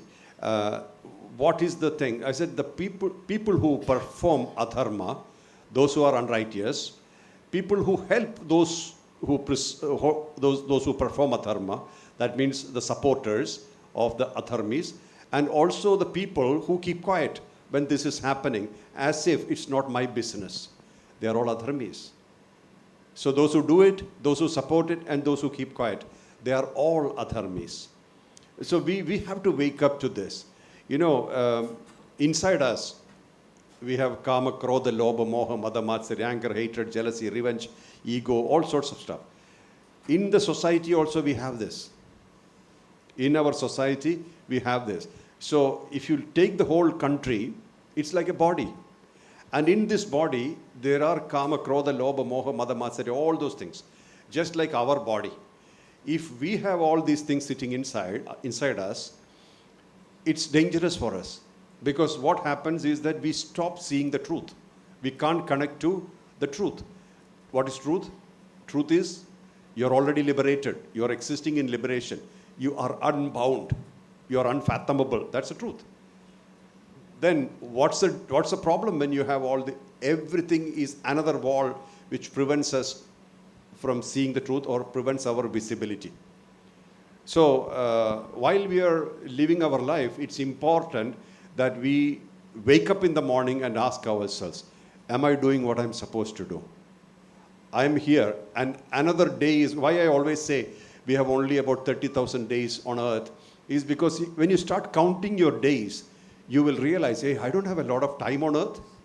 If you start counting years and you look at people who are 80, 90, oh, I've not reached there, I'm still 60 or I'm 50, I have a long way to go. But if you start counting days, you realize you don't have a lot of time on earth.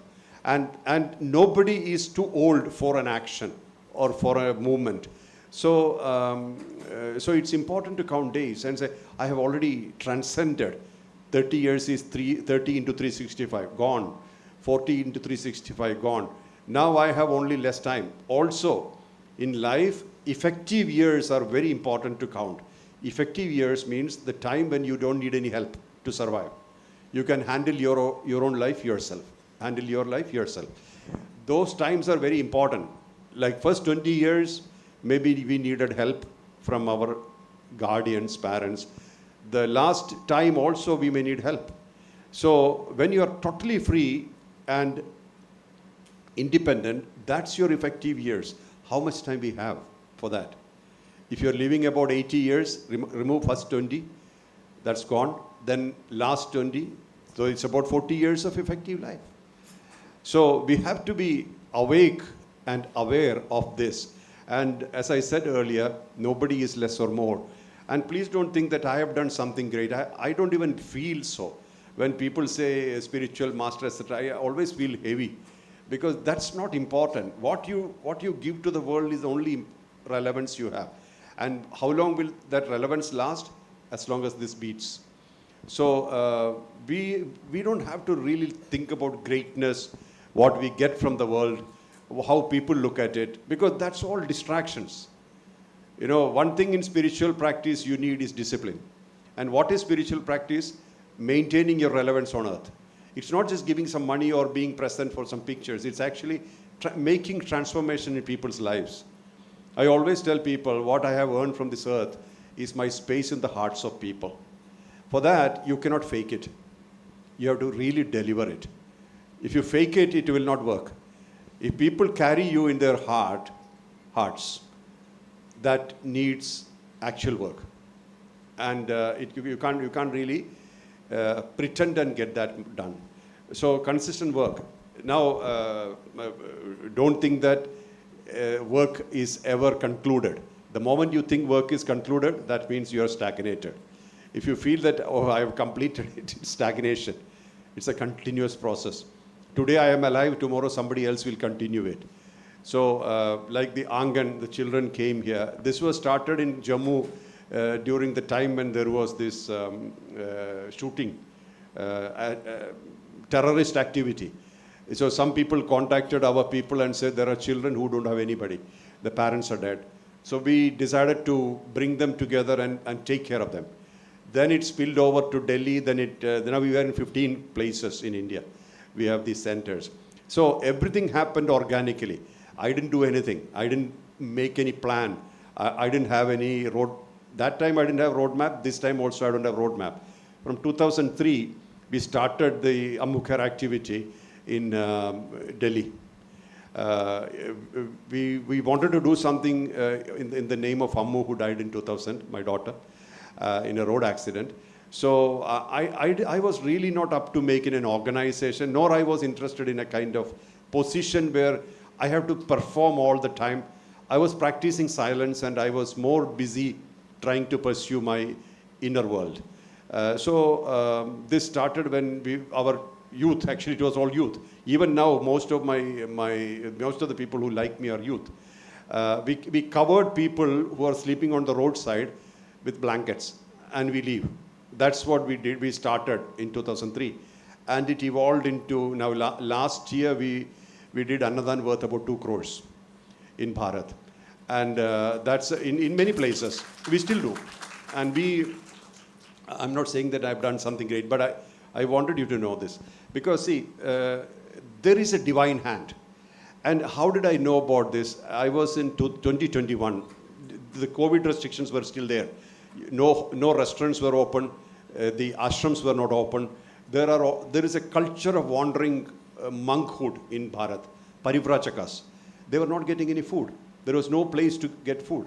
So we had taken special permission from the government and we were distributing food in Haridwar and Rishikesh in the Ghat area. So I was in Slovenia, so I asked my secretary, is it happening still? So he checked and said it stopped because the police refused to permit entry to the guards. I said, no, we should restart it. And somehow we convinced the police, and then we started it. And the food was being taken in a three-wheeler covered to the ghat. While they were going, from a bush came one person, completely naked, and stopped the vehicle. And said, that food is for us. This is sent by Mohanji. That's for us. Bring it here. And that was such a thing for people, because the food is not visible from outside. It's a three-wheeler, and nobody can see the food. And this man is like a mad person, like completely naked and wandering. And so he got the food inside. There were about 17 other people, all like this. And there is a video for this, because otherwise people won't believe it. They were there inside, and they all partook the food. They ate, and they said, Mohanji is not in India now. This food is sent by him for us. And they all had the food.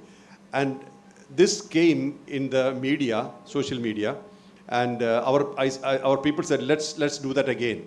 Next day when they went there was nobody.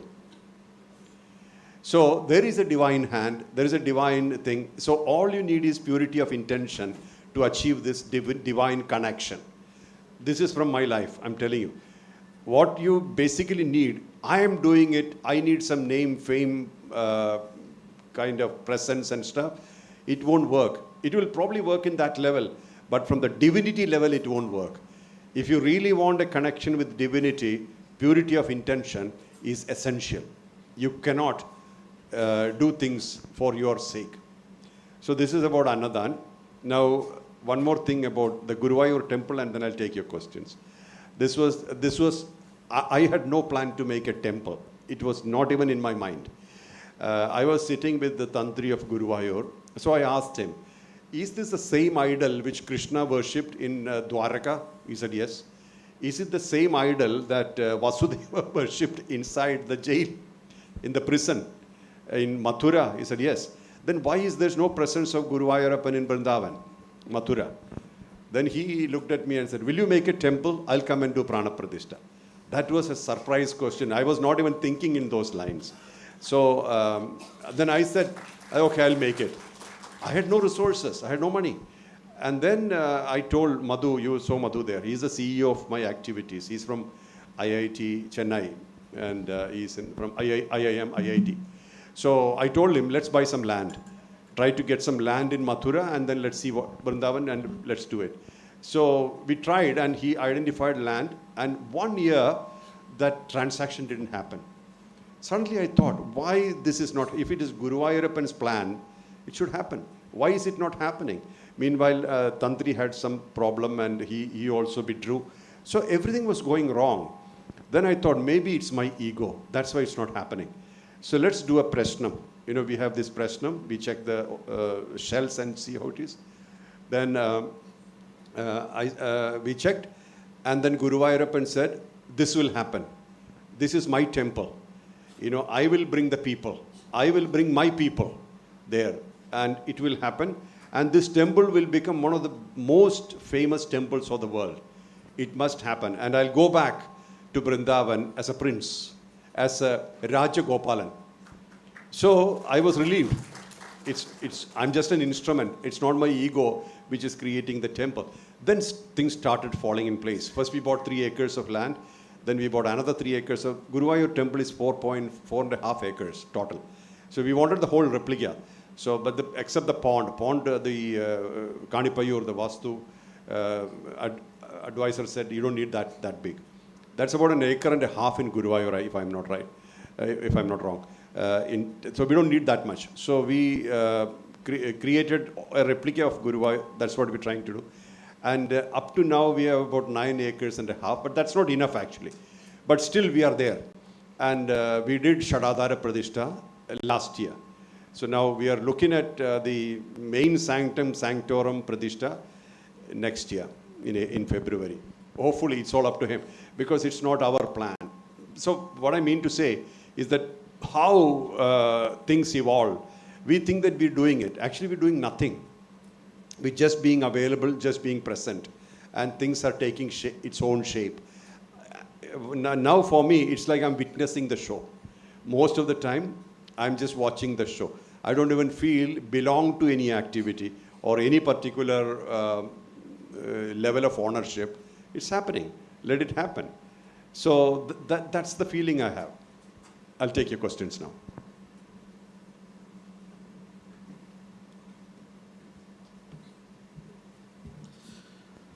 വളരെ നന്ദി sir.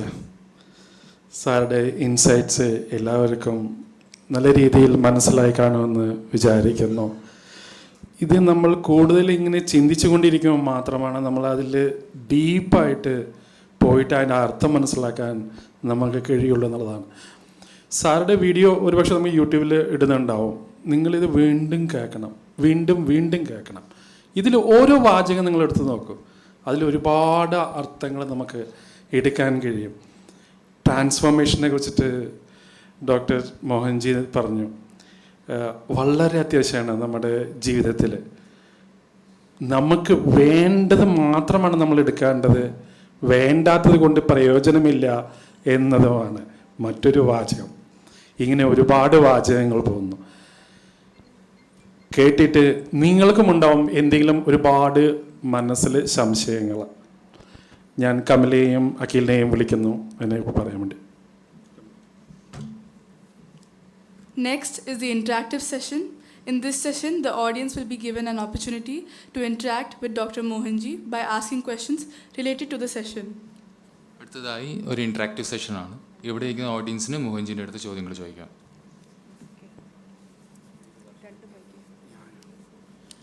Someone from audience should come out to help if someone has a question. Yeah. Thank you so much, sir.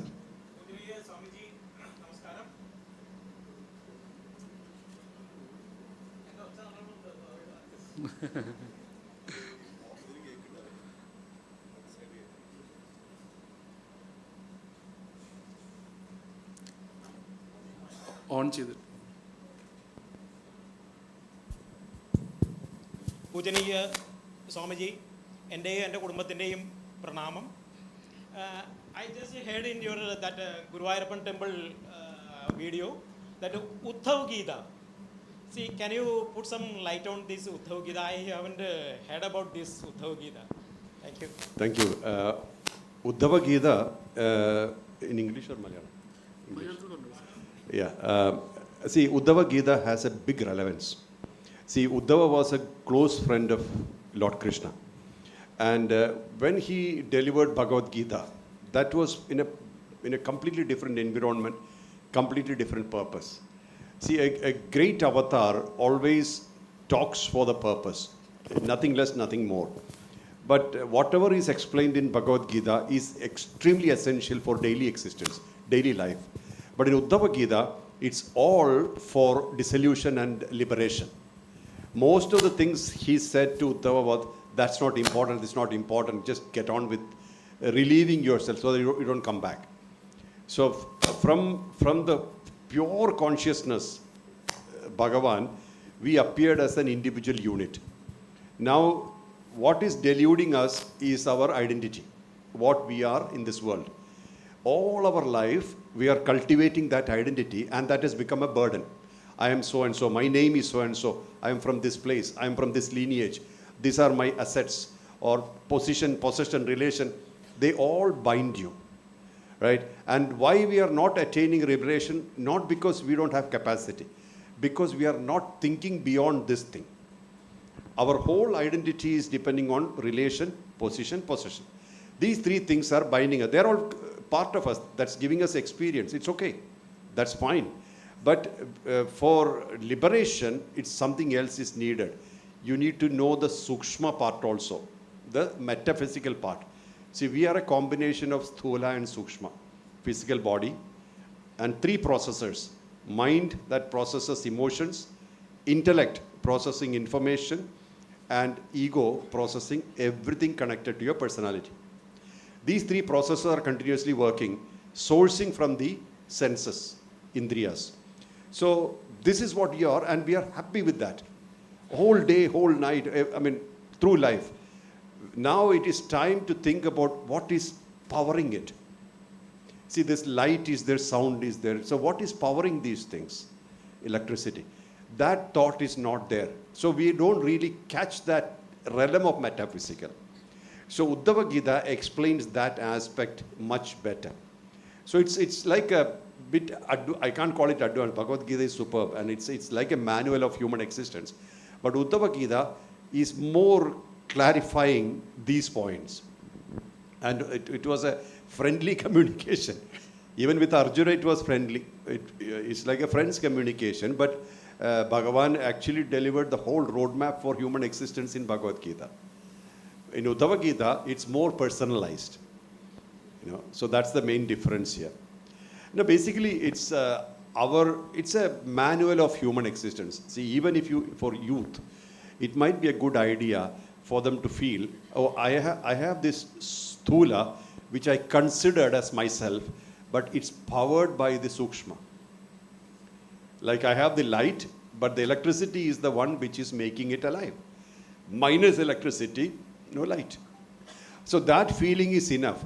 So that you see, oh, that's in me, that's in another person, everybody are same. Different bodies, but same electricity. Different lights, same electricity. So that connection automatically enhances the connection with God. God is the supreme brightness. Divi Surya Sahasrasya, brighter than a million suns. See, when Bhagavan delivered this in the Kurukshetra war field, also not many people heard it, nor many people saw it. When Bhagavan displayed his Vishwarupa, how many people saw? 2 people out of millions. 18 Akshauni Pada and all that. Nobody saw. Nobody saw Bhagavan in his full form. So to develop eyes to see the immaculate or the highest, you need to develop eyes to see yourself. You have to find yourself to find that. So if you don't find this, then you only find images outside. That's what Bhagavan says. Look within and find the source. Then you find the real source. This truth, that truth, same. Microcosm, macrocosm. I wanted Uddhava Gita specifically there because it's an eye-opener. Not many people will like it. But I don't want everybody to like it. It's an eye-opener. And also, even though I said these 3, we can also have Brahma Sutra and all these things if somebody wants to do. But the main thing is, I want it to be auto-translated because my following is mostly abroad. And they are non-English speaking, nor they have much awareness of the culture here. So they can get this thing can go auto-translated. So they get an awareness of our samskara, samskriti, and also the paidrika. That's why this has to be continuous. Thank you. Yes, please. Yeah, Mike. Who's handling the microphone? Once come here. I'll take that question after. Just a second. I'll take your question next. Here. On your back. Yes, please. ഈ മധുരയിലുണ്ടാക്കുന്ന temple എപ്പോഴത്തേക്ക് complete ആകുമെന്നുള്ളത്? അത് വലിയ project. അത് actually full ഗുരുവായൂരപ്പ ക്ഷേത്രത്തിൻ്റെ റെപ്ലിക്കയാണ് ഉദ്ദേശിക്കുന്നത്. അപ്പോൾ കാണിപ്പയ്യൂരാണ് ഇതിൻ്റെ നേരത്തെ കണ്ടില്ലേ. അപ്പോൾ അതിൽ നമ്മൾ ഫേസ് ബൈ ഫേസ് ആയിട്ടാണ് ചെയ്യാൻ ഉദ്ദേശിക്കുന്നത്. ഇപ്പോൾ കൊടിമരം കിട്ടി, അത് മുറിച്ചു തോന്നുന്നുണ്ട്. അതിൻ്റെ പൂജകൾ നടക്കുന്നുണ്ടായിരുന്നു മിനിയാന്ന്.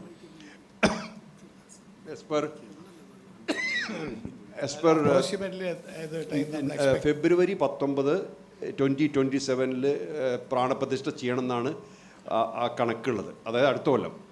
പക്ഷേ ഇപ്പോഴത്തെ ഈ സ്പീഡിൽ എല്ലാ സാധനവും എല്ലാതും ഉണ്ടാക്കുന്നത് കേരളത്തിലാണ്, കൊത്തുപണികളും എല്ലാം. അപ്പോൾ അത് നമ്മൾ ഏകദേശം ഗുരുവായൂർ ക്ഷേത്രത്തിൻ്റെ അതേപോലെ ചെയ്യണം. അത് ഇപ്പോൾ ഒരു കൊല്ലം കൊണ്ട് ആവില്ല അത്.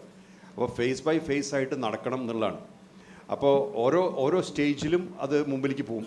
പക്ഷേ ഇപ്പോഴത്തെ കണക്ക് പ്രകാരം 19 ഫെബ്രുവരി 2027 മെയിൻ ഗർഭഗൃഹം ആവണമെന്നും പ്രാണപ്രതിഷ്ഠ നടക്കണമെന്നാണ് ഉദ്ദേശിക്കുന്നത്. അതെ, അത് പക്ഷേ ഇപ്പോൾ രണ്ടാമത് ചെക്ക് ചെയ്യുന്നുണ്ട് അവർ. അതിനകത്ത് അത് തീരുമോ എന്നുള്ളത്. കാരണം കുറച്ച് സ്ലോ ആണ് അവിടെ. അതെ, ഇപ്പോൾ ഇന്നാളൊരാൾ എന്നോട് പറഞ്ഞു, ഈ രാജസ്ഥാനിൽ നമ്മൾ ഡിജിറ്റൽ കൊടുത്തു കഴിഞ്ഞാൽ അതേപോലെ ഉണ്ടാക്കി തരുന്നു. അതാണ് ഈ മറ്റേ സ്വാമിനാരായൺ ടെമ്പിൾസിലൊക്കെ ചെയ്യണമെന്ന് പറഞ്ഞു.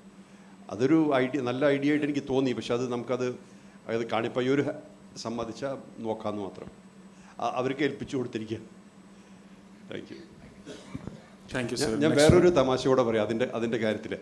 ഞാൻ ഇങ്ങനെ ആലോചിക്കുകയായിരുന്നു, എവിടുന്ന് ഈ ആനെ കൊണ്ടുവരും, 51 ഗുരുവായൂർ. അപ്പോൾ ഞാൻ അങ്ങനെ ഇരിക്കുമ്പോൾ ഡൽഹിയിലുള്ള സമയത്ത് ഒരു ആൾക്കാർ എന്നെ വന്ന് കണ്ടു. എന്നിട്ട് പറഞ്ഞു, അങ്ങ് ഒരു സ്ഥലത്ത് വരണം, അവിടെ ആനകളുടെ സാങ്ച്വറിയാണ്, അതും UP യിലാണ്. ഒന്ന് വന്നിട്ട്, അപ്പോൾ വന്നു കഴിഞ്ഞാൽ അവർക്ക് വെച്ചാൽ കുറച്ച് പടങ്ങൾ എടുക്കാനും ഒരു പബ്ലിസിറ്റി പോലെ. അപ്പോൾ ഞാൻ വരാമെന്ന് പറഞ്ഞു. അവിടെ നോക്കിയപ്പോൾ 51 ആന. 30 മിനിറ്റേ ഉള്ളൂ ഈ അമ്പലത്തിൽ നിന്ന്.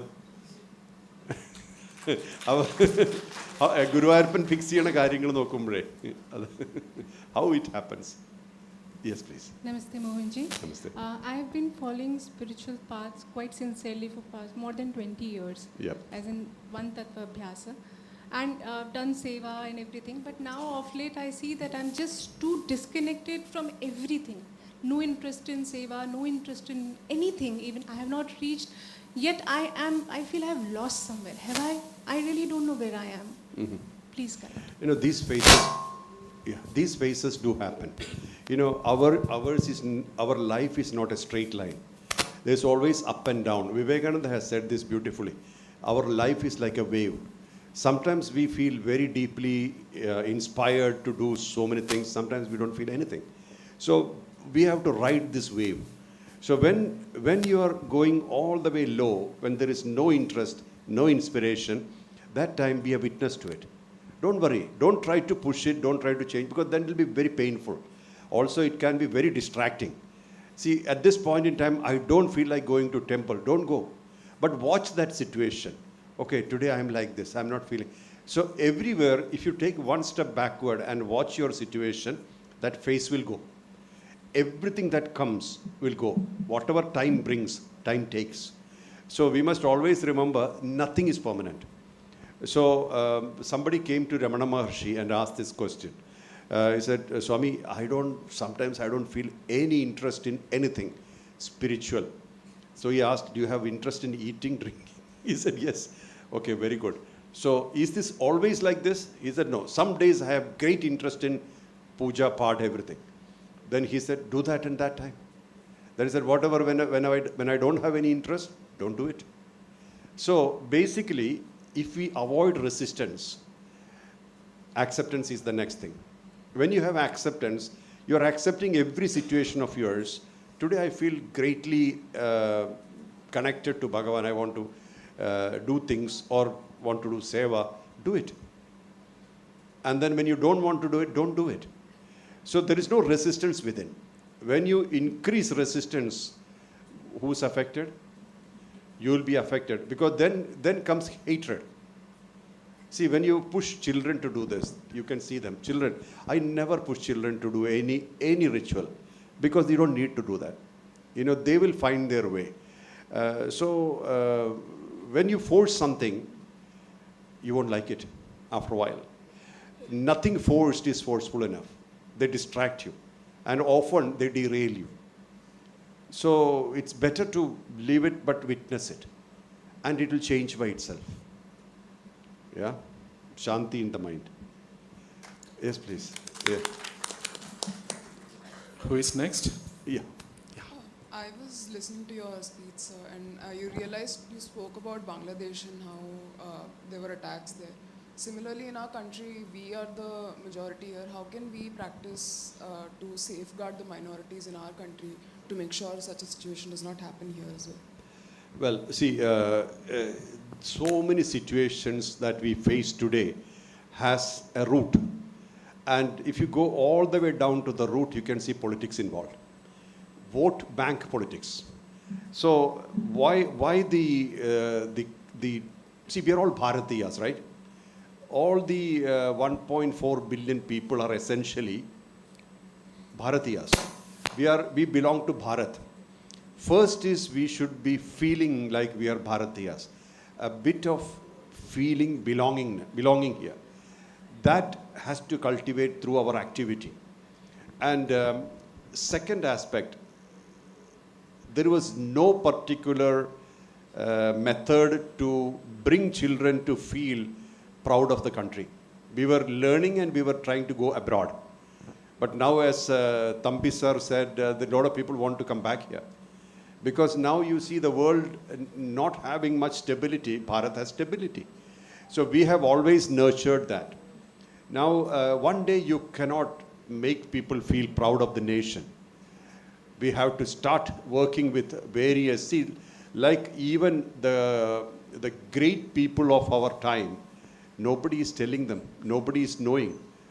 Children doesn't know what all Paitrika, the heritage we have. We don't know. So it is time we started talking. Yesterday, day before yesterday on an interview, I was telling the same thing. Motherhood is a very powerful position, being a mother. And you get a child for about 4 years to communicate. After that, the child will look at the world and start detaching from you to some extent. So in these 4 years, you can definitely communicate to them about powerful people who wanted nothing from earth and gave themselves to earth. There has been various great masters, not even spiritual I'm talking about, great leaders, great warriors, great kings who preserved, united, etc. Not the attackers and the people who conquered us. Those who stabilized us, those who delivered wisdom and made stability. You know, one of the examples you can think about is Shivaji Maharaj in Maharashtra. His guru was his mother. So mother asked him, why are you stressed? You look stressed. You have a lot of stress. So why is it so? So he said, I'm running a country. I have stress. She said, go to your guru and give what is most precious to him and come back. He went to see Samartha Ramdas, a powerful master, and he delivered his kingdom to him. He said, I leave the kingdom to you. So Samartha Ramdas is a spiritual master. And so he can't run the country. He said, okay, I take it, now you run it. So what did he leave behind? Ownership. The moment ownership is left behind, he became very powerful. Nobody could stop him. So these kind of things, if you tell the children, while they are available to listen, they will look at the world differently. No nonsense. You don't take nonsense, but wherever there is something to be done, they will do it. And they will lead a selfless life. So we need to create selfless, powerful generation. And that's a lot to do with mothers. Because that communication, that unity, that connection they create in the first few years, when they are ready to, they tell you, please tell me a story before you go to bed, before they go to bed. That's a time when you can tell. And I feel that that's a very effective way of creating, molding the next generation. The next thing is, we should have less teachers and more counselors in schools, which I have already told in various forums. And I have already released a book about that called The Goodness Factor. When I was in the Norwegian Parliament last year, we released a book on that. It's a practical guide for better governance and stuff, which flowed through me. I made it into a book. So that's the thing is, we are busy teaching children. Instead, we should help them to find their metal, their frequency, and they will choose their subject. In the Gurukula Sampradaya, why did Drona give archery to Arjuna and wrestling to Bhima? Orientation. In the current education system, orientation is ignored. Our orientation, what you love to do, what you are, what is your frequency, what's your strength, that's ignored. We're trying to uniformize people. So counseling is very important. So when a child learns to be stress-free, he will be a powerful citizen. Then these religious influences, majority, minority thing, all these things become secondary. When they find happiness within, they're happy to do their job, influences become less. Then the same in Hyderabad, in one of the police conferences, I said the same thing, that we should have 50% less policemen and 50% more counselors. So you don't have to convict anybody just because he did something. There is always a reason. There's a root. So it's not always a well thought of crime. There are criminal-minded people who think and they do, but many people are not like that. See, we did a program in the Tihar jail. I think one of our, anybody here? Yes, yeah, there he is. How many percentage of people we could transform? 40, 50? Yeah, so these people, what's the problem in the prisons? They have self-hatred. How do you overcome self-hatred? See, they hate themselves. And that's why they hate the society. It's not they hate the society. So we had to cut across the self-hatred for communication. And it was a very good exercise, right? And many of them went back. And one of the things which we told them, you don't have contacts. That's why you are here. Nobody could rescue you. You don't have powerful people behind you. That's why you're sitting here. Now, don't feel that somebody will pick you up. You have to pick you up. You have to find your way. And another thing was success. Your success is the best revenge. If you hate somebody, show your success to them. There's no worse to revenge than success. So people caught it. They liked it. And we have a good result to it. So now another governments are trying to talk to us on this, Haryana government, etc. So there is a lot to do with counseling. We need much more counselors. Why we need that so much? Earlier we had the joint family, and we had everybody living pretty much together or in the neighborhood, so we can talk to people like Nambiar sir will know in Kannur, etc. All the neighbor houses will be in the neighborhood. Cousins, brothers, uncles, everybody. You don't need to even travel by car. You can go around and meet people. There is a communication, communion, togetherness. So that automatically gives an immunity, and it also makes them feel, hey, I can't do these things, And so we all can, we need a sea change of our approach. And I think Bharat is reaching there soon. Then this pampering the minority and all these things, as I said, it's a vote bank politics, which will also reduce very soon because it won't last long. This has been a continuous, automatic, habitual thing. It doesn't have value for a long time. At this point in time, we have a very strong, powerful outlook, vision in Bharat. That's why people are respecting Bharat. See, I know this because when I travel to different countries since a long time, earlier there was not much of receptivity. Now there is more receptivity. Hey, how are you guys doing these things? 1.4 billion is not a joke. How do you manage these things? And everybody have their ideas, needs, differences, variety, varied differences. How do you manage this? So it's a big task. So Bharat has done well.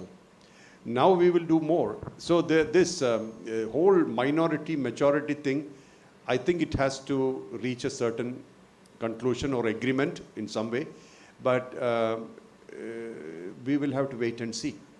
There's no switch on, switch off remedy for this because it's built over time. First of all, I don't even like mixing religion and politics because unfortunately that's the scenario. But you know what? That eclipses truth, the requirement, the basic requirement of the society. It eclipses it because you are only seeing religions, caste, variety. It's not that.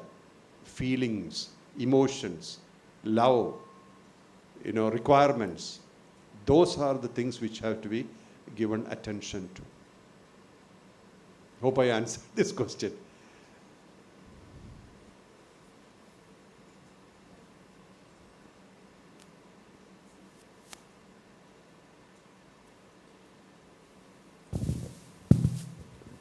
So will you stop associating with the VHP in that case? I'm not part of BHP. You are associated with one. Me? Mr. Vijay Thambi belongs to the VHP.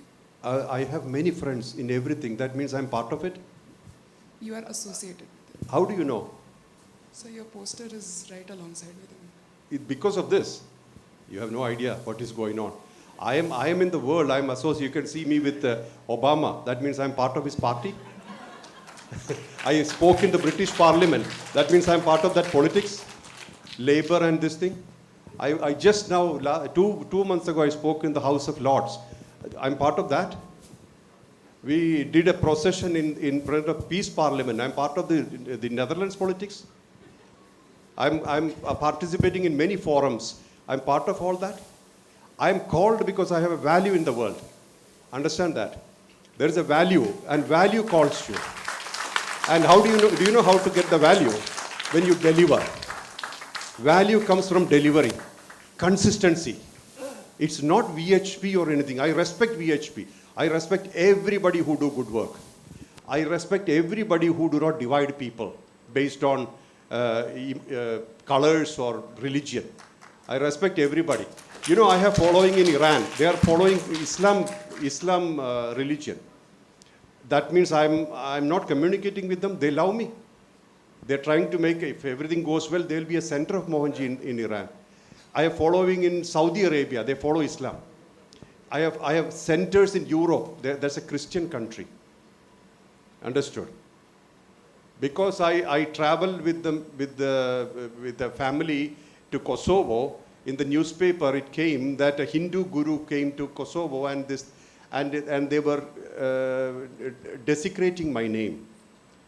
So the advisor of the president called me and said, you know, Mohanji, these people are talking. I said, that's not my problem. That's your problem. I went with full respect and I gave the credentials to those people. If somebody doesn't like what you do, that's not my problem. That's their problem. Hatred sits in them, not in me. And then it automatically vanished. Why? Because there's no truth in it. Value comes from consistency, your attitude. I work in 90 countries. You know, in South Africa, after our center started in that locality, Nonoti, that's where the first Indian people came and landed in South Africa. 80% crime rate is reduced. That is the police report, not my report. Police has said 80% I add value. That is why the minister meets me. I'm not part of their party. I'm not African party, I'm not part of it. I associate with everybody. Yeah? That's my answer to you. Mohanji. And Vijay Thambi, sir, you have no idea, he's doing a lot of work. Very good work. I respect him. You know, not only Vijay Thambi, sir, the Major Ravi, all these various people, they're doing a lot of good work. I respect everybody. I have to. Mohanji, namaskar. Mohanji. Yes. Mohanji, namaskar. എൻ്റെ പേര് ശശിധരൻ എന്നാണ്. ഭാരതീയം കൂട്ടായ്മയുടെ ഒരു മെമ്പറാണ് ഞാൻ. സ്വാമിയുടെ പ്രഭാഷണത്തിൽ ഞാൻ വളരെയധികം ക്യാപ്റ്റിവേറ്റായിപ്പോയി. എനിക്കൊരു ചെറിയ കാര്യം ചോദിക്കാനുണ്ട്. നമ്മൾ ഒരു ഡോക്യുമെൻ്റ് പ്രൂഫ്, ഞാൻ ഈയിടെ അടുത്ത കാലത്ത് ഒരു ബുക്ക് വായിച്ചതിനകത്ത് എനിക്ക് അറിയാൻ സാധിച്ചത് 1822 to 1826 Educational Survey of India by British Governor of Madras. അത് സൗത്ത് ഇന്ത്യയിലെ എഡ്യൂക്കേഷൻ സിസ്റ്റത്തിനെ കുറിച്ചാണ്. അദ്ദേഹം ഒരു കോംപ്രിഹെൻസീവായിട്ടുള്ള സ്റ്റഡി നമ്മുടെ ഗുരുകുലങ്ങളിലെല്ലാം പോയി നടത്തിയത്. അതിനകത്ത് 4 ഗ്രൂപ്പുള്ള ആൾക്കാരെ മാത്രമേ പ്രതിപാദിച്ചിട്ടുള്ളൂ. ബ്രാഹ്മിൺസ്, ക്ഷത്രിയാസ്, വൈശ്യാസ് ആൻഡ് ശൂദ്രാസ്. ഇപ്പോൾ ശൂദ്രാസിൻ്റെ എന്ന് പറയുന്ന ഒരു ലാർജ് നമ്പറാണ്. പക്ഷേ Brahmins was consisted of nearly 1 or 1.2%. അതിൽ കുറച്ചുകൂടെ ക്ഷത്രിയാസ്, അതിൽ കുറച്ചുകൂടെ നമ്മുടെ വൈശ്യാസും, ഈ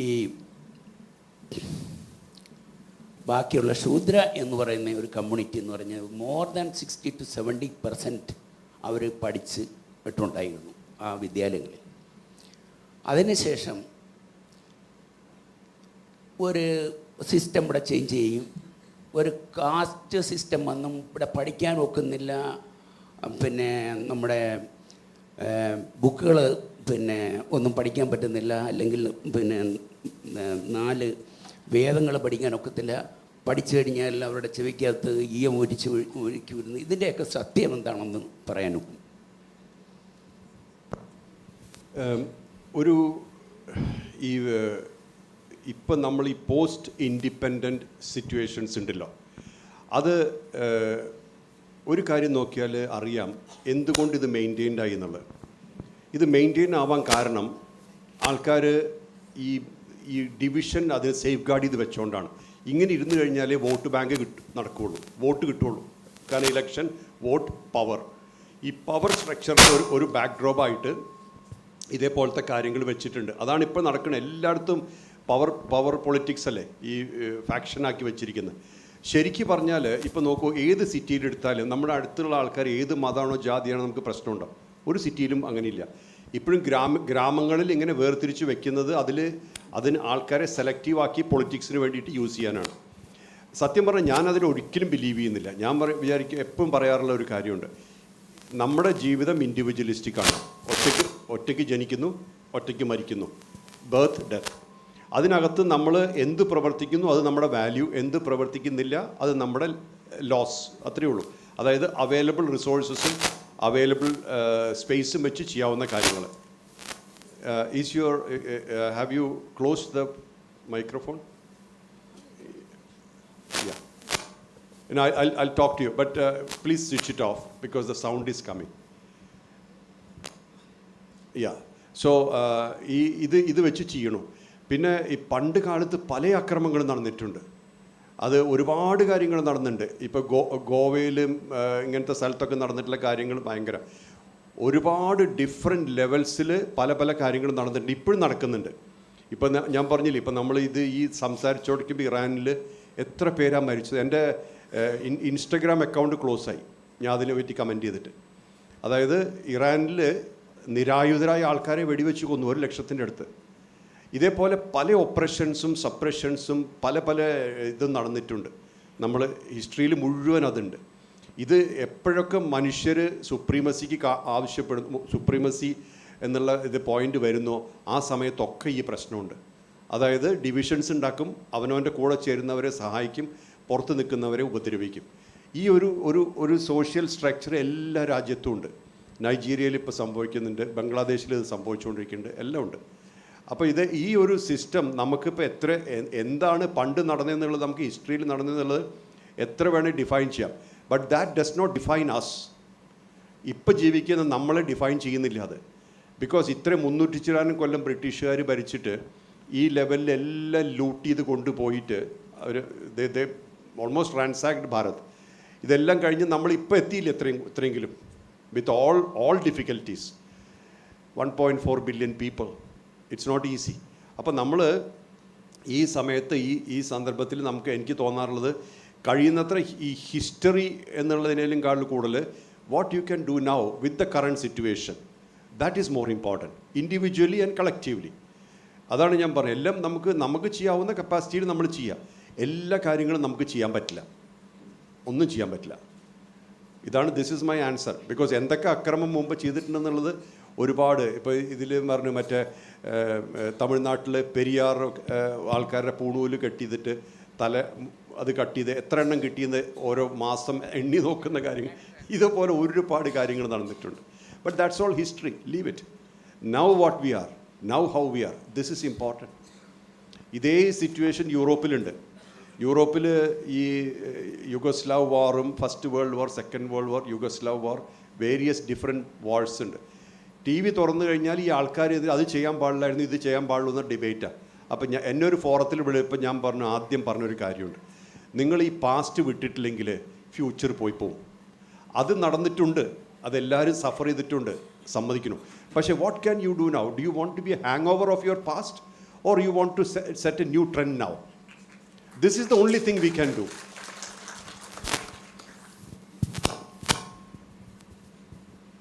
മോഹൻജി ഒരു ക്വസ്റ്റ്യൻ ഉണ്ട്. നമുക്ക് ഒരു ഗ്ലോറിയസ് പാസ്റ്റ് ആയിരുന്നു ഉള്ളത്. നമ്മുടെ വേൾഡിൻ്റെ എവല്യൂഷൻ വരെ നമ്മളുടെ വേദങ്ങളിൽ പറഞ്ഞിട്ടുണ്ട്. നമ്മുടെ വേദങ്ങളിൽ റോക്കറ്റ് ടെക്നോളജി പറഞ്ഞിട്ടുണ്ട്. ഭരദ്വാജ് മഹർഷി 450 പിന്നെ ടൈപ്സ് ഓഫ് വിമാനത്തിനെയാണ് ഡിസൈൻ ചെയ്തിട്ടുള്ളത്. നമ്മുടെ ഋഗ്വേദം ആണ് നമ്മളെ ലോകത്ത് മാത്തമെറ്റിക്സ് പഠിപ്പിച്ചത്. ഇപ്പം നമുക്ക് ഇഗ്നോർ ചെയ്യാവുന്ന ഒരു കാര്യമാണോ നമ്മുടെ ഹെറിറ്റേജ് എന്ന് പറഞ്ഞത്? Sir, we should leave the past.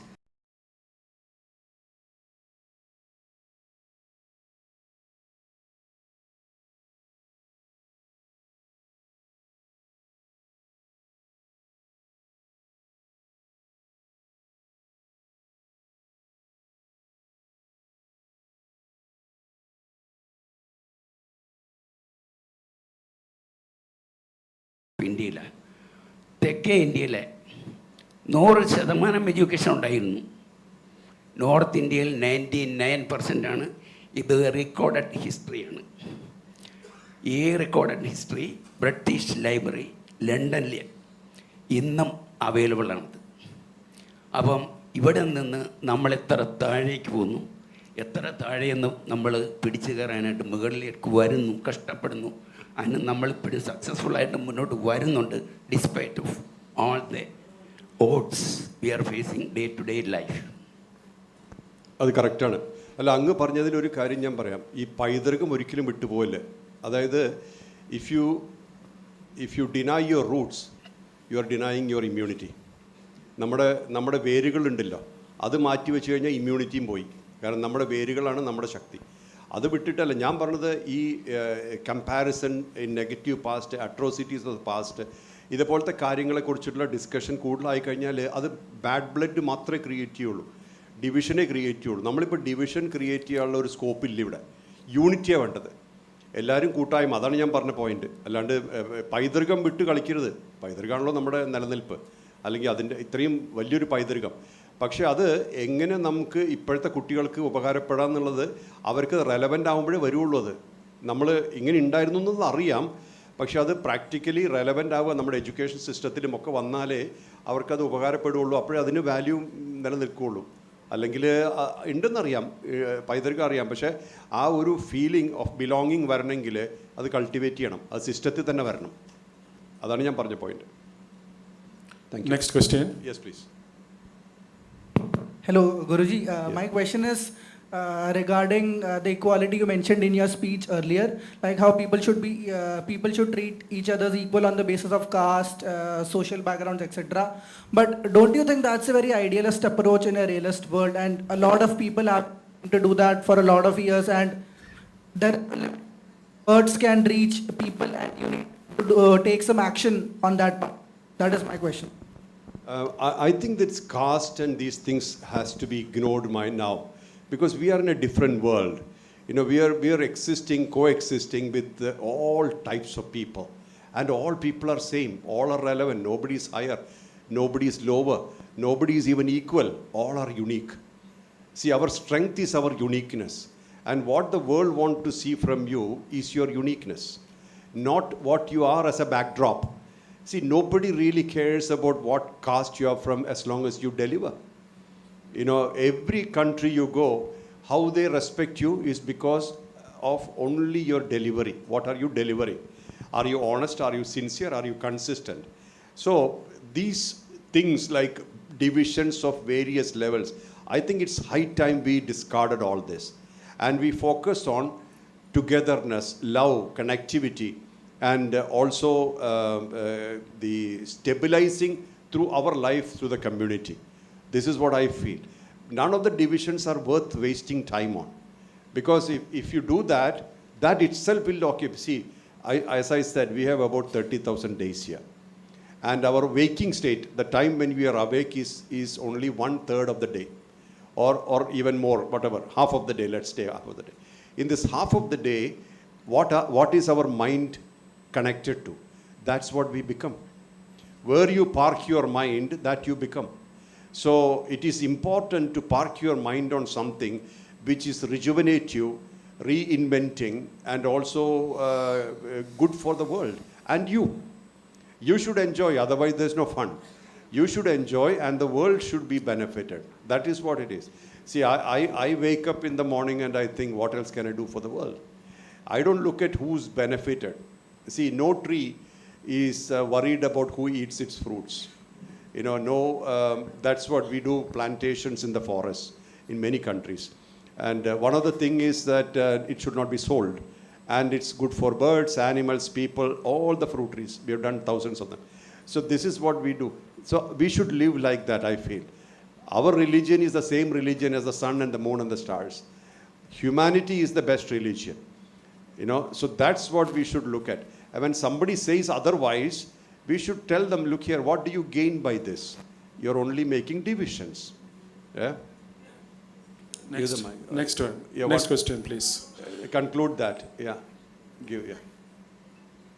Take the mic, please. Take it. Make it brief, so I'll answer. Yeah, make it. Sure, sir. You just mentioned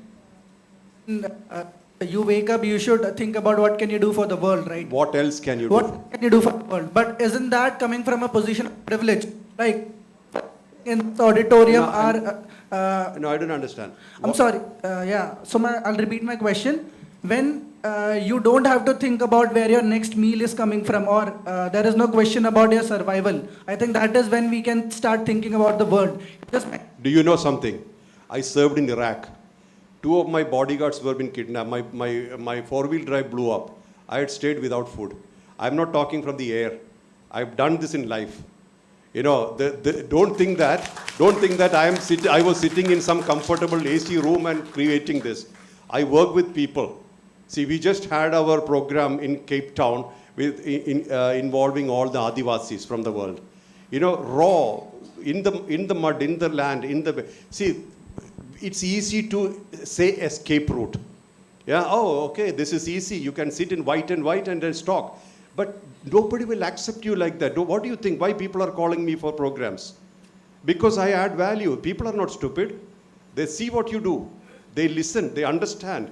Even when you want to do something, don't think that I'll do something comfortable. All these people who fake it also break themselves with it, sooner or later. Also, remember one thing. Even when you do good things, people throw stones. They definitely do throw stones. You have to survive that. Don't think that everything is comfortable. And okay, I have 3 meals a day. I don't eat 3 meals anyway. But you have 3 meals a day, and then you can comfortably talk about something which you don't touch. Absolutely not. People won't value you. How do you get value? By real hardcore action. I'm 60 plus. I still work more than a 40-year-old. You can ask our people who are with me how many hours I work a day. Different forums, different things, different involvement, movement. It's very destabilizing when you can't sleep in one bed for a few days, 2-3 days. You keep changing spaces. It's not comfortable. Sometimes I wake up and think, where am I now? And different programs, different people, different energies, different food. Do you think it's comfortable? This is not 1 day or 2 days. Every day, continuously, different locations, and thankless people, thankless events. When this is not just me. Vivekananda has said the same thing. When you do good work, people always suspect. Is he getting something out of it? Does he want something out of it? This question will come, and I'm not worried about it. That's not a problem, because you have to be self-inspired, not to prove something to somebody. When in Texas, in Frisco City, they gave me a day, Mohanji Day. I did not even know that they are following what I'm doing. Only when they called me and said, we would like to dedicate a day for you in Frisco City, then the mayor said, we follow what you do. We like what you do. How did that happen? I have never sent a paper to him. I don't know him. People are watching. See, when you watch, you see. When you look, you find. Otherwise, it's just a theory in mind. These people are all alike. All these Swamis are same. I'm not a Swami, by the way. I'm not initiated to sannyas. I decided to give myself to the world, and it needed a costume, so I chose this.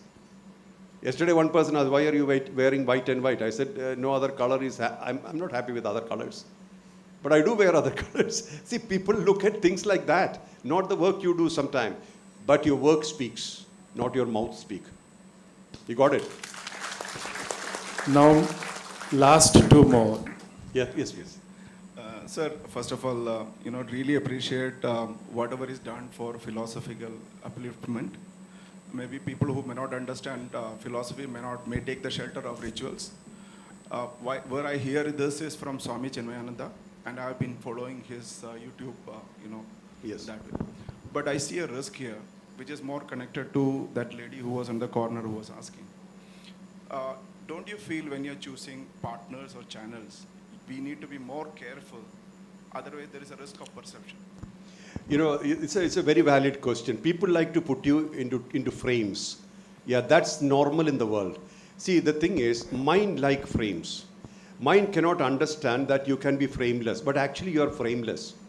See, you are not just one thing which people see. All of us have three faces. All the people of the world have three faces. A face which you show to the world, which people recognize. A face which you show only to the people whom you are close with. And that face which you show nobody. We all have three faces. So what people look at you is the face which you prefer to show to the world, like the picture you post on Facebook and Instagram and stuff like that. That's why 60-year-old people post 20-year picture, but they don't want to show them as real themselves. So this equation is always there. Everybody may not understand. They are eager to put, okay, this is the guy. He's a communist. He's an atheist. He's a Hindu or a Hindu activist. They want to categorize you, but it's up to us to not to be categorized. And that only can happen through our work, not through our mouth. If you keep arguing and fighting, there's no end, because they'll come up with another argument. And I am proud to be a Hindu. I'm really proud. You know why? Why am I accepted in Saudi Arabia, Iran, and places like Syria? I have following it. See, Druze community is one of the communities which are well-knit community. I have people in there. Why these people look at me as a person whom they can talk to? That's because I'm not bound to anything. I'm like a mirror. They all can see themselves in me. That's what makes that connection. But some people who are prejudiced, they think, oh, this is a Hindu, this is a Christian, this is a Muslim, or in any of these category or the categorization which we normally see, they don't connect anyway. Whatever you do, they won't connect. And that's okay. That's their perception. Not all the people in the world will accept you, nor all the people in the world will reject you. But if you stand as yourself, those who are genuine will connect you. And those who are not so interested in, they are probably interested in some categorization, framing, they will not. That happens. And also, I have experienced enough and more mudslinging, which I never thought I'll have to face in a world outside the corporate business. Because when I started the organization, I said, no compulsory payment, no membership fee. It's all voluntary, all volunteer-based and voluntary. And when this happened, people said this organization will not even survive 1 year. Now, 23, 24 years later, we are in so many countries. Why this is surviving? Because one is there's no agenda, no roadmap, no plan. Second, whatever we are doing with full heart, not for some kind of a name or fame. For example, in Turkey, not now, Turkey and India are not in good terms. Well before, there were 2 earthquakes. Both the earthquakes, our people were the first to be there. Our people came from UK and other countries. They served in the country well before their help came. Why this is happening is because I didn't tell them. They found their way. Same happened in Morocco. Earthquake happened. Our people were there. I didn't tell them. I didn't even know they went. So auto moving, auto generated, auto active. That is because they all feel relevant. This is just a platform. I don't have ownership, and it works. And also, then when people, like in some of the forums, they invite me as a Hindu I don't normally go to the debate forums because it's mudslinging most of the time. But in some of the discussion forums, they call as a Hindu spiritual leader, I take it. So what? I'm happy. You know, if they identify me that way, no problem. If it's a Christian spiritual leader or Muslim spiritual leader, they say the same thing, right, in their name. I'm happy. But, you know, I don't personally impose what I believe in on anybody. See, I follow Guruvayoorapan, for example. Guruvayoorapan's principles, Lord Krishna, Sai Baba. We have temples in many countries, all those things. But I don't insist anybody to do that. Many of these people are doing their own practices, but they still connect to me. I call them Mohanji family. So this, what you said is true. This danger is there, but it's not up to us to counter it. We don't have to answer it. You know, many things, the best answer is silence.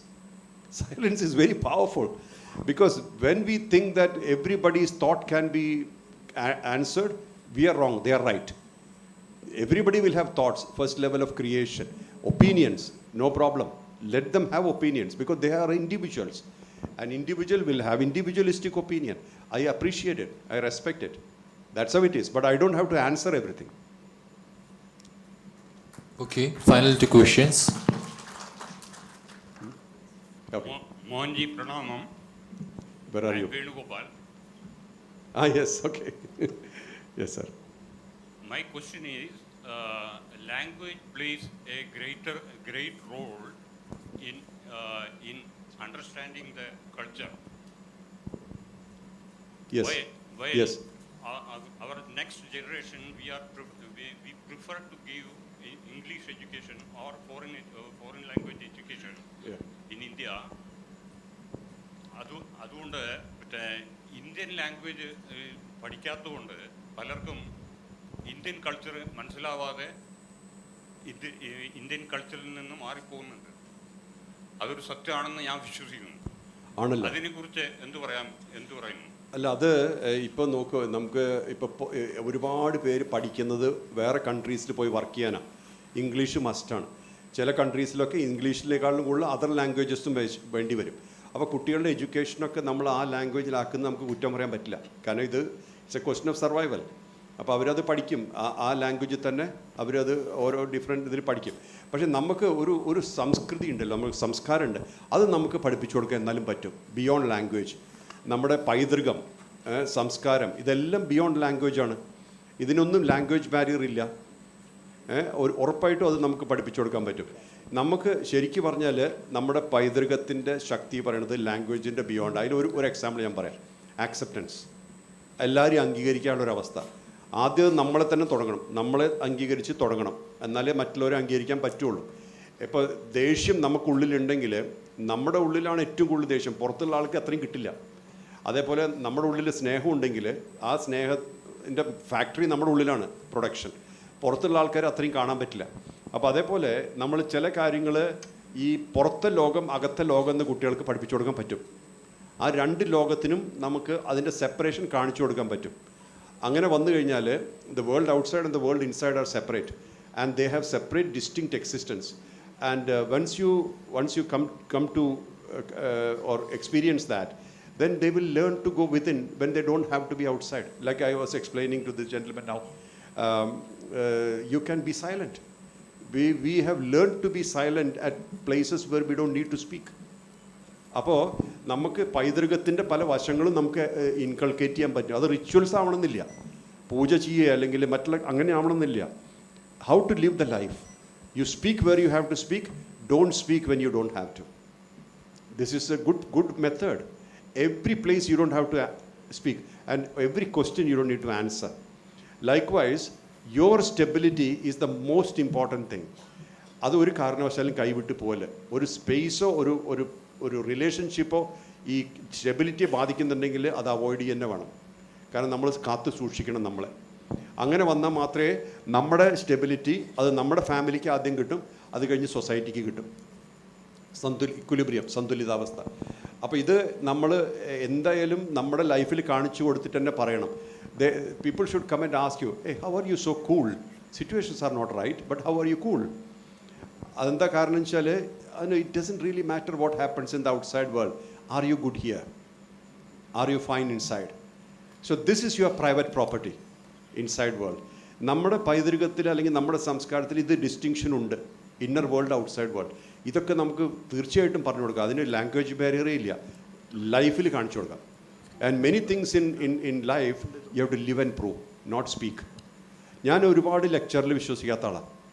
ഞാൻ വളരെ കുറച്ച് ലെക്ചറിൽ പോകാറുള്ളൂ. പറയാൾ പറയും ഞാൻ maximum ഒരു 10 minute താഴെ സംസാരിക്കുകയുള്ളൂ. കാരണം lecture ചെയ്തുകൊണ്ട് കാര്യമില്ല, ജീവിതത്തിൽ കാണിച്ചു കൊടുക്കുന്നതുകൊണ്ടേ വാല്യൂ ഉള്ളൂ. അപ്പോൾ ജീവിതത്തിൽ കാണിച്ചു കൊടുക്കാൻ പറ്റിയിട്ടില്ലെങ്കിൽ അത് നമുക്ക് മനസ്സിലായിട്ടില്ല എന്നുള്ളതാണ്. ഇവിടെ ഇരിക്കുന്ന പലർക്കും നമ്മുടെ ഡോക്ടർ മോഹൻജിയുമായിട്ട് ഇൻട്രാക്ട് ചെയ്യണമെന്ന് വളരെ ആഗ്രഹമുണ്ട്. ഒരുപാട് കൈകൾ ഉയർന്നിട്ടുണ്ട്. പക്ഷേ സമയത്തിൻ്റെ പരിമിതി മൂലം ഒരേ ഒരു ക്വസ്റ്റ്യൻ കൂടി, ഒരേ ഒരു ക്വസ്റ്റ്യൻ കൂടി മാത്രം. അവിടെ ആൻസർ കൊടുക്കും. Okay. Namaste, Guruji. I have got 2 questions. One is both related to today's time only. First question which I am asking is regarding my son has put this question. He's saying that these days we are not getting that consistency. Like even if we start something with great passionate, like playing guitar or something, these new gens I'm question. But after few days, like 4-5 days, they do practice it, and then they all of a sudden they lose the interest of that. So this is my first question. Second question. Let me answer that. Okay. You know, our life depends. Our main connection now is with our mobile phone, not with people, and we are pressured to have pleasure. Mobile phone is giving you, the social media and all that is giving you your pleasure. Materials for your pleasure, and that's an addictive thing. That's why our attention level is less. See, we have tons of information coming to our brain, tons, literally tons. How much do we process? Very few quantity. And when we process that information, that becomes knowledge. Otherwise it's just information, it sits as information. When we process it, it becomes knowledge. When we experience it, it becomes wisdom. You know, so what do you need for pursuing a particular thing which you want to do? A, inspiration. B, consistency. 3, determination. Without inspiration, you will never do it. See, if I tell you, hey, tomorrow onwards, you must practice this, because Mohanji said you may do it one day. Next day, inspiration is less. So that is why many factions and many paths, they put fear in people. Hey, if you don't do this, you'll have a problem. So they use fear to bind you to something, which is not good. We should have no fear, because in our Bharatiya Samskriti, no fear, fearless. What is there to fear? Anyway, we will die someday. So don't be afraid. Do it. And that's exactly how all these people who we call as legends, they lived. They didn't even care about their own death. See, as we speak, 20,000, 25,000 feet high, there are soldiers in 50-degree cold guarding us. You know, see, we are sitting here and we are enjoying the life of a free Bharat. But there are people in corners of earth protecting us. Otherwise, Bharat won't be existing. So we need to know that there should be an inspiration, there should be a kind of respect to things, to feel that why I said about soldiers is because the consistency and the determination also matters along with the job and the offer, the salary. You know, these kind of things we need to cultivate within. You know, not that we should go to the border. I'm saying that we need to have a respect to our nation and the people who protect the nation. So much of inspiration can come out of it. I'm saying this because this is not the social media stuff.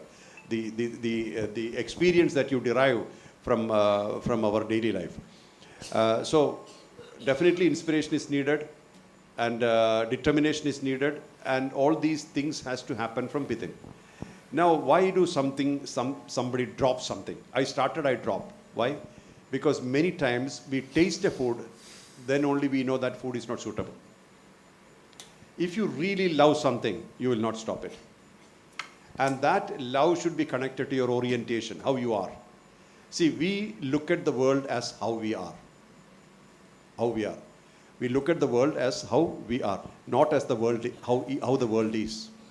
നമ്മൾ world എങ്ങനെയാണെന്ന് നമുക്ക് കാണാനുള്ള capacity ഇല്ല.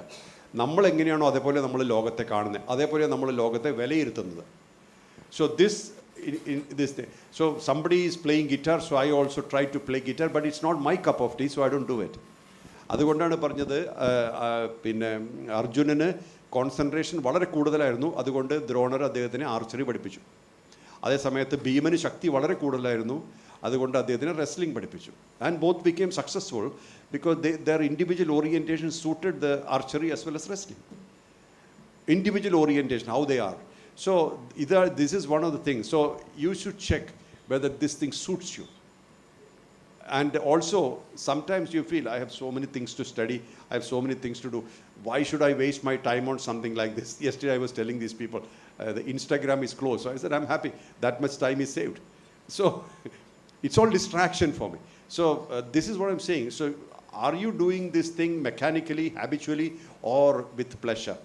Because if you are doing something with pleasure, you need to have attention. Mind should be there, concentration. Otherwise, there's no pleasure. See, that's what habits. When people smokers, they keep smoking, but they don't have the pleasure because it's a habit at play. But a person who's doing it for the first time, he completely experiences it.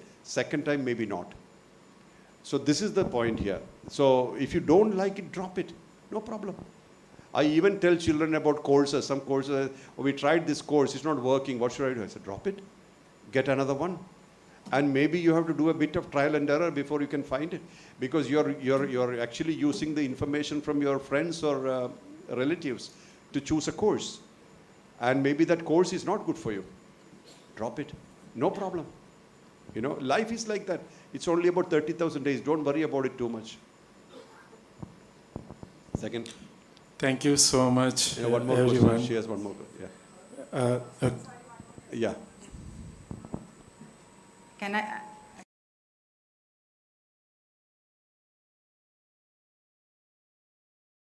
About if you tell them go to temple or chant the suktams, Vishnu Sahasranamam or any suktams, their first question is, why should we chant? What are the benefits we are going to get? Why should we go to the temple? Like in our custom, we don't have any compulsion that every Sunday or every Saturday. And so they have the all liberty to do and criticize Hinduism. Basically, that is what they do it very much. So now they are like in 17, 18 years. Like you said that when their children are 4 years, the mother should do that's it. the only time you have. Yeah, but now they are in like 15, 16, they are going to colleges and they hear all those things and they feel Hinduism is the bad and other religion is good. Or chanting or reading books or even following our traditions like putting a bindi, wearing bangles, all these things are not good. So how to bring our children to the, to inculcate our culture, our custom, do the chanting and actually when we chant Vishnu Sahasranam, we know how much benefit or any suktam, Rudram, Namakam, Chamakam, we know that it is going to help us. But how can we tell them, because once or twice they do and they say, oh, nothing, we are getting it. So, No, especially for the the main youth. thing that is needed is awareness. See, by mechanically asking anybody to do anything, they won't follow. But awareness, see, for example, what is mantra? Mantra is vibration. And what is vibration representing? Frequency. What are you? A representation of a frequency. When this frequency merges with your frequency, what do you get? Stability, stable frequency. And what do you miss or what you lose? The distracting frequencies of the world. That is why mantras.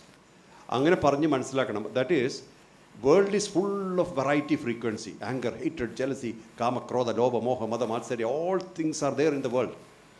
And you are like a sponge absorbing them without your knowledge. Now, you are already a frequency. That is what you are representing with your body, with your expressions, with your presence. Right? Now, when you start chanting, you will chant a mantra which you feel connected to. You will not chant anything which you don't feel any connection, right? How do you feel that connection? Because of frequency match. Even if it's a relationship, you like somebody because the frequency is matching. Otherwise, you won't talk to that person anymore. You know, there are so many people whom we meet in life, but we never talk again or meet again because frequency does not suit. Not because they are good or bad. That's not the point. Not because of any other reason. It's only frequency match. So matching frequency attracts that thing to you. Now, you already have a frequency and you start chanting Sahasranam. That frequency enters your frequency and gets circulated. Your frequency becomes stronger and it adds to your aura and immunity, and it prevents from other frequency entering you. This, if you do, you feel a difference when you don't do it. When you say like that, all these people, many of these people, they do it. They chant. They are not even from this Paitrika, not from Bharat, but they feel result. They feel the energy. Also, every interaction is an energy exchange. Even when you have eye contact, it's an energy exchange. We can't avoid it. It comes into us in some level. So when you have chanted, etc., it's already covering your Gayatri, for example. Very powerful kavacha. It creates, it's from inside. 24 granthis open and the energy flowing, all the nadis, granthis, chakras, and then you are facing the world. You are immune to the whole vibrations of the world. Otherwise, you are contaminated.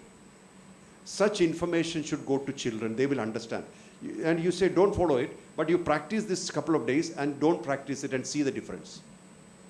And you don't have to tell more. They will catch up because they are intelligent. Very intelligent. They will catch up. Yeah. Thank you. Thank you so much, everyone. Looks like Dr. Mohanji is ready to take 100 questions and answer it in 1,000 ways. But we have a time limitation. Sincere apology for that. Okay, next segment is we have to just recognize our youngsters who did the anchoring and the prayer and about the Bharatyam. Isn't it? We have to know. Yes. Okay, let me call first Kamala.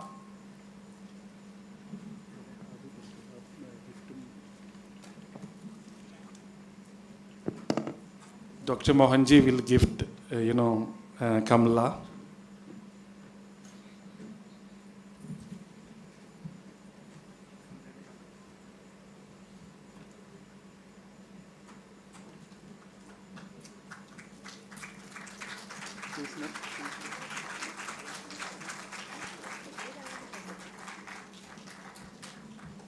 Next is Akhil Raj.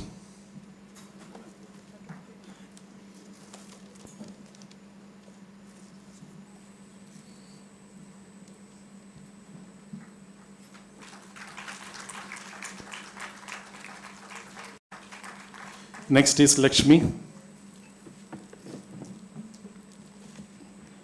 Bhishma, come on stage.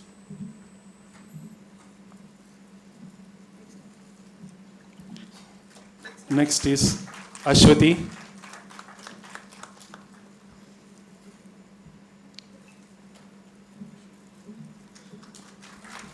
Next is Aishwarya.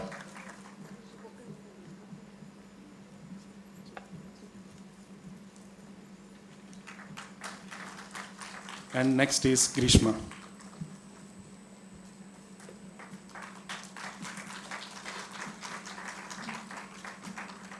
Thank you so much, sir. Akhil, please. അടുത്തതായി doctor മോഹൻജിക്ക് സമ്മാനം നൽകാനായി ഭാരതീയം founder മെമ്പേഴ്സിനെയും നാഗപ്പനങ്ങളെയും ഇത്രയും നല്ല പ്രോഗ്രാമിന് തുടക്കം മുതൽ അവസാനം വരെ കഷ്ടപ്പെട്ട് പ്രവർത്തിച്ച ശ്രീ ഗീതേഷ് ജി, ശ്രീമതി പ്രഭാജി, അങ്ങനെ മറ്റു പലരെയും വേദിയിലേക്ക് ക്ഷണിക്കുന്നു. എല്ലാവരും വേദിയിലോട്ട് വരണമെന്ന് അഭ്യർത്ഥിക്കുന്നു. ബിജുഭായ്, ഹരിഭായ് വരൂ, വേദിയിലേക്ക് വരൂ. ചേട്ടാ വരൂ, വേദിയിലോട്ട് വരൂ. രാജേന്ദ്രൻ,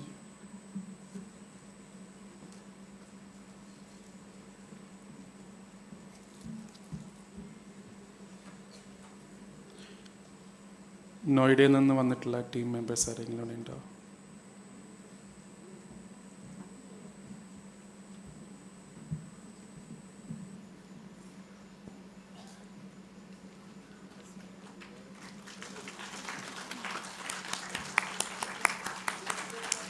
വരുന്നുണ്ട്. ഒരു സെക്കൻഡ്, വരുന്നുണ്ട്, ആൾക്കാർ വരുന്നുണ്ട്. ചേട്ടാ വേഗം വരും.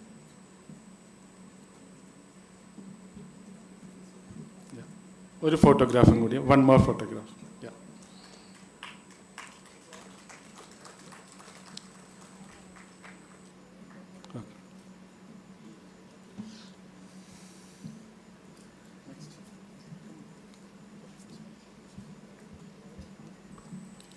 Next is the vote of thanks. I would like to invite Shri Geetesh ji to kindly come on the stage.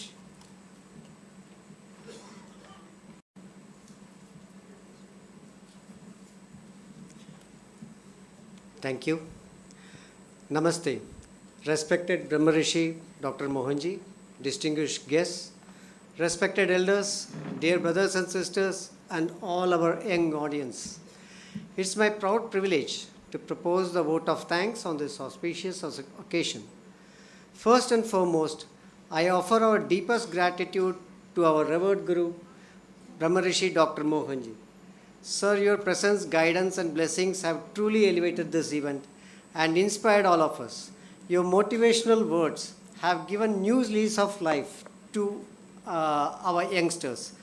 Your satsang messages will give us deep sense of meaning to our existence and to our mission, which is Hindu unity irrespective of all caste and creeds. Thank you, sir.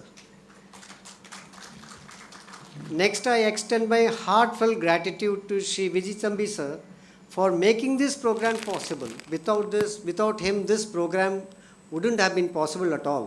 So, and also he has shared with us a wonderful video about Bharatyam, about Mohanji, and about our path ahead. And thanks to sir for guiding us and motivating us. Then I extend my sincere thanks to our distinguished guests, Dr. Ramesh Nambiar sir, Sri Srinivasan Tamburan sir, I think he has left, Sri Krishna Rajagopal ji, Sri C.K. Ramachandran ji, Sri Venugopal ji,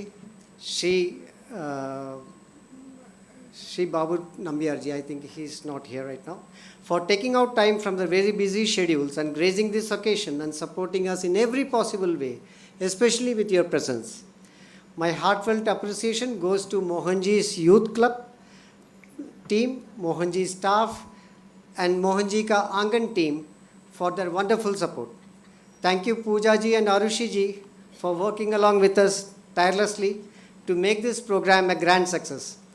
I would also like to thank all the office bearers of Arsha Dharma Parishad and Balagokulam fraternities for their tremendous support to this event. I thank in advance to the caterers of Uttara Guruvayoorapan temple for arranging the delicious food which I am sure our guests would love. Our sincere thanks to Sri Sunil for managing the sound and lighting, and Sri Pavan for the beautiful floral decorations. I would like to appreciate our photographer, Srijit, for capturing these memorable moments and managing the video wall so efficiently. Our thanks to Sri Rahul Chopra of Chopra Tent House for his valuable support and seating arrangements. My special note of gratitude to our sponsor, Sri Pramod Bansal of Chemist Pharmacy Plus, Mayur Phase 3, for his generous support. Now a special word of appreciation to the youngsters of our team Bharatyam, Kamala and Akhil Raj, for wonderfully anchoring the entire program. Thank you so much. My sincere thanks to Grishma for rendering the very beautiful and meaningful Sanskrit prayer. And thank you Aishwarya for delivering the welcome address so gracefully. I would also like to thank Ashwati and Lakshmi for beautifully explaining what Bharatyam truly stands for. Let me point out that these youngsters are our future leaders and torchbearers. My heartfelt gratitude to Ritik and Rohit of Mohanji Ka Angan for the soulful rendition of the devotional song, which has added great spiritual depth to the program. बच्चों आपका भक्ति गान सच में बहुत दिल छूने वाला था और बहुत सुंदर था. धन्यवाद. A special word of mention to Sri Gopi Vittal for working with all these youngsters and guiding them to give such a wonderful and confident deliverance of complete anchoring on all speeches. I would also like to thank Srimati Prabhaji for putting so much efforts behind the scenes. My gratitude extends to all organizers and volunteers of Team Bharatyam, our youth club and working committee members, and primarily to all our founder members and core members, particularly Shri Hariji and Shri Anilji. Finally, I would like to thank our wonderful audience for staying with us throughout the program and supporting us in every possible way. Last but not the least, I extend my gratitude to all those wonderful people who have contributed in ways big and small, including those whose names I may have unintentionally missed to mention. Thank you all once again for your presence, support and blessings. Thank you. Namaste. Thank you, Gitesh ji. Dear all, lunch has been arranged on the second floor of this auditorium. You are requested to kindly partake on the same. വളരെ നന്ദി. എല്ലാവർക്കും ഭക്ഷണം രണ്ടാമത്തെ നിലയിൽ ഒരുക്കിയിട്ടുണ്ട്. ഭക്ഷണം കഴിച്ച് സുരക്ഷിതമായി വീട്ടിലേക്ക് എത്താൻ കഴിയട്ടെ എന്ന് പ്രാർത്ഥിക്കുന്നു. അടുത്ത പ്രാവശ്യം കാണുന്നവരെ നന്ദി, നമസ്കാരം.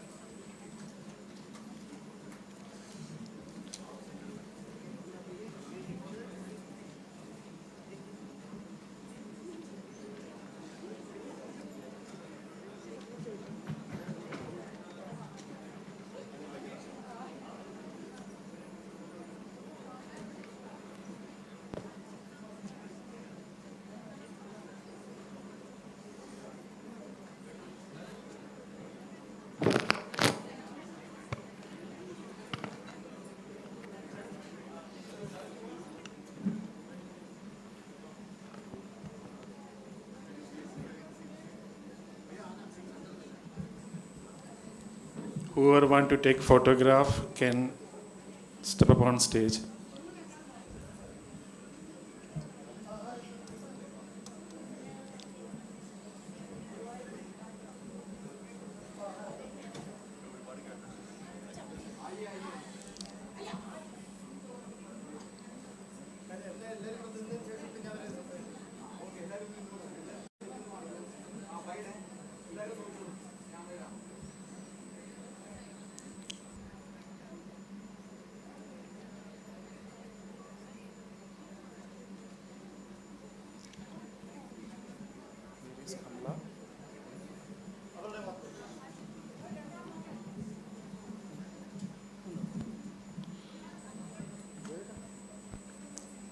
കമല, അശ്വതി എവിടെയാണ്? ലക്ഷ്മി,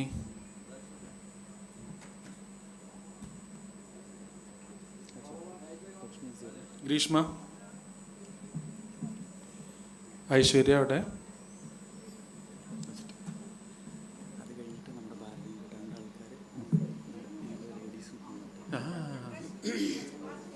ബാറ്റിംഗ് കൂട്ടായ്മയുടെ ആൾക്കാർ വരൂ വരൂ വരൂ വരൂ. എവിടേക്കാണ് നിങ്ങൾ?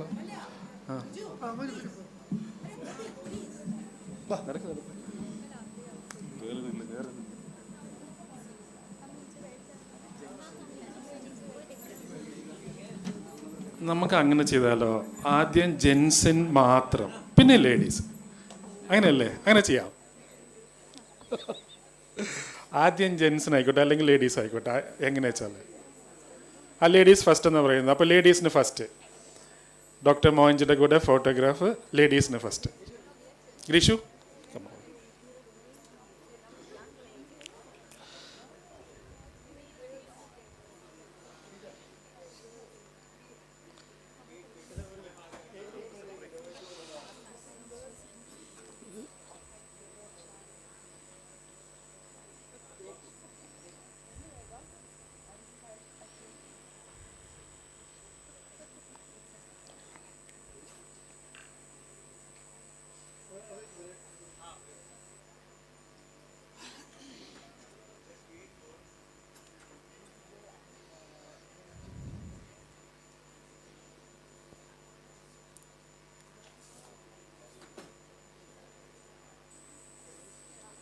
ഇനി ജെൻസ് എല്ലാവരും.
No.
ഞാൻ നിങ്ങളുടെ കൂടെ കഴിക്കാം.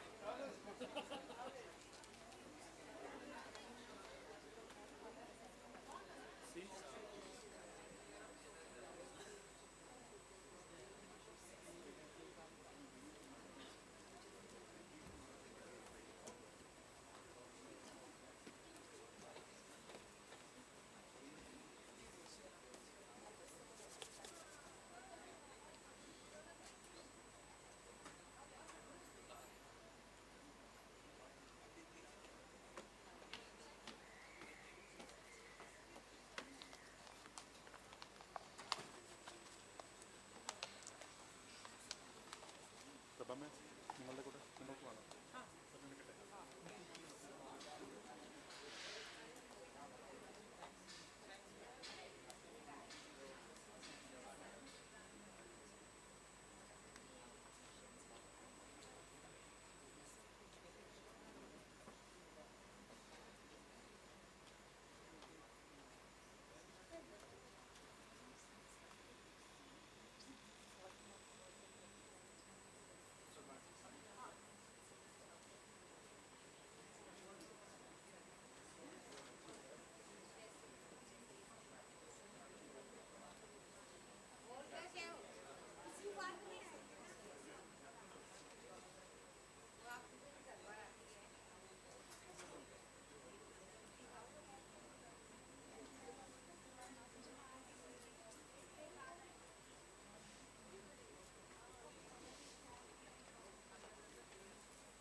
എവിടെ ഇല്ല